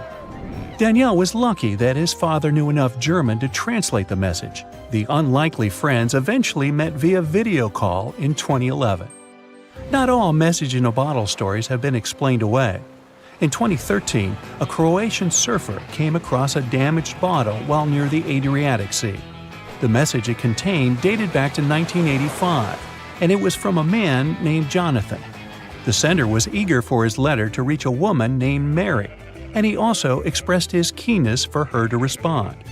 Since the letter was supposedly sent from Nova Scotia, the bottle had to have traveled a mind-boggling 3,700 miles. The message went from the Atlantic Ocean, entered the Mediterranean Sea, and reached the Adriatic shores in Croatia. The identities of neither John nor Mary were ever discovered. There are also messages in a bottle with wonderful love stories to share. This was the case for Ake and Paulina Viking. When Decay, a lonely Swedish sailor, placed a letter in a bottle and threw it in the Mediterranean Sea, he had no idea the piece of paper would eventually reach his future wife. This was in the early 1950s. The bottle was found by an Italian man who was inspired enough to give it to his niece, Paulina. After a year of back-and-forth letters being exchanged, Decay and Paulina eventually met and got married. Having decided to share their story with the world, they became somewhat of a celebrity couple for the time. They even shared video footage of their wedding with the world, and their story was featured in a bunch of newspapers. This fortunate event started a movement between young people looking for love, increasing the number of messages being thrown out at sea in search of a fairy tale ending. Not all the stories that started out like this eventually worked out, though. In 1945, an American named Frank Hayostek placed a similar message to that of Decay's in a bottle and threw it in the waters. Almost a year later, his letter was found by an Irish woman. Her name was Brenda O'Sullivan. Their years of correspondence soon caught the attention of the media at the time, but their friendship never flourished because of the added pressure. They eventually met in person when Frank traveled to Ireland, but he didn't stay for long, and they eventually got out of touch with each other. After Titanic met its strange ending, many bottles containing secret messages started to surface. Almost all of them proved to be counterfeited, apart from one letter. Years after Titanic had sunk in the icy Atlantic waters, a bottle was found on the Irish shores. It was supposedly from a man named Jeremiah Burke, and to this day, it is considered to be the only genuine message in a bottle originating from Titanic. The piece of paper simply stated the sender's name and the location, the Titanic, accompanied by the word goodbye. Since the date has washed away, it's difficult to estimate whether the note was sent before or after the ship had hit the iceberg. The common understanding is, however, that since Jeremiah was looking to relocate to the U.S., he was merely sending his last symbolic regards to his family and friends back in Ireland. This simple way of meeting and sometimes corresponding with people has turned into a hobby for a man from a Canadian province named Prince Edward Island, located east of the U.S. state of Maine. This man, Harold Hackett, claims to have sent over 4,000 bottles into the Atlantic Ocean since 1996. He also claims to have received many responses from all over the world, including letters from people in Europe, like France and Germany, but also from the Bahamas or even Africa. This unlikely pastime earns him about 150 Christmas cards from his pen pals each year. To this day, he refuses to add his phone number to any of his letters. This way, he ensures that if people ever want to contact him, the only means of doing so is via a written letter. He's also studied the best times to send the messages in the water based on the direction of the winds and the currents. Now, some bottles spend a whole lifetime at sea after being cast away by their sender. It was the case for a British man that wrote a message and placed it into a bottle before throwing it in the English Channel in 1914. His name was Thomas Hughes, and he wanted to direct the message to his wife, but was polite enough to write a letter to whoever got their hands on the bottle first, asking them to redirect the piece of paper accordingly. The bottle didn't reach his wife, since it was found 85 years later on the Essex coast. The man that stumbled upon the bottle was kind enough to reach out to the family and place the message in possession of Thomas's daughter. And 85 years isn't the longest time for a small bottle to be cruising the waves. A scientist named Hunter Brown was studying currents in the North Sea when this idea came to his mind. He placed the same message in almost 2,000 bottles and requested the unlikely recipient that they write back with the location of their discovery. He thought this method would help him better understand the layout of the North Sea currents. A bottle was found about 11 miles from its original departing location after 97 years.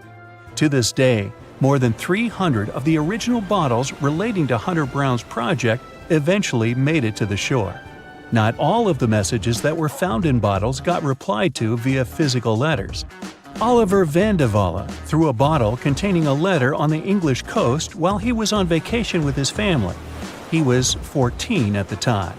33 years later, a woman reached out on Facebook claiming she had gotten his message and tracked him down through his social media profile. At first, he hardly remembered having placed the letter in the bottle, but he eventually recounted the events, even the fact that he sealed the bottle with candle wax to make sure it was leak-proof. And then there's Christina Aguilera and her bottle. No, wait, hers is about a genie in a bottle. Okay, never mind. Have you ever wondered how much of the Titanic is left these days? Now, if you haven't been living under a rock, you probably know that it's been over 100 years since the world's most famous ship turned into a wreck. The RMS Titanic, the world's largest sea liner from the beginning of the 1900s, sank during its maiden voyage, just a few days after leaving port. The ship struck an iceberg on April 14, 1912, taking down over 1,500 passengers of more than 2,200 who were on board the liner at that time. As shocking as this may sound, the Titanic took over 3 years to be built and only 3 hours to sink. And if it were today, the ship would have cost over $210 million to be made. It was last seen on the surface of the Atlantic at 2:20 a.m., and for many decades, that was the last time people saw it. It wasn't until 1985 that the whereabouts of the ship were discovered by oceanographer Robert Ballard, and some parts of the Titanic became visible once again. One of the first discoveries made by Ballard's expedition was that the ship was indeed torn in half before sinking. The early explorers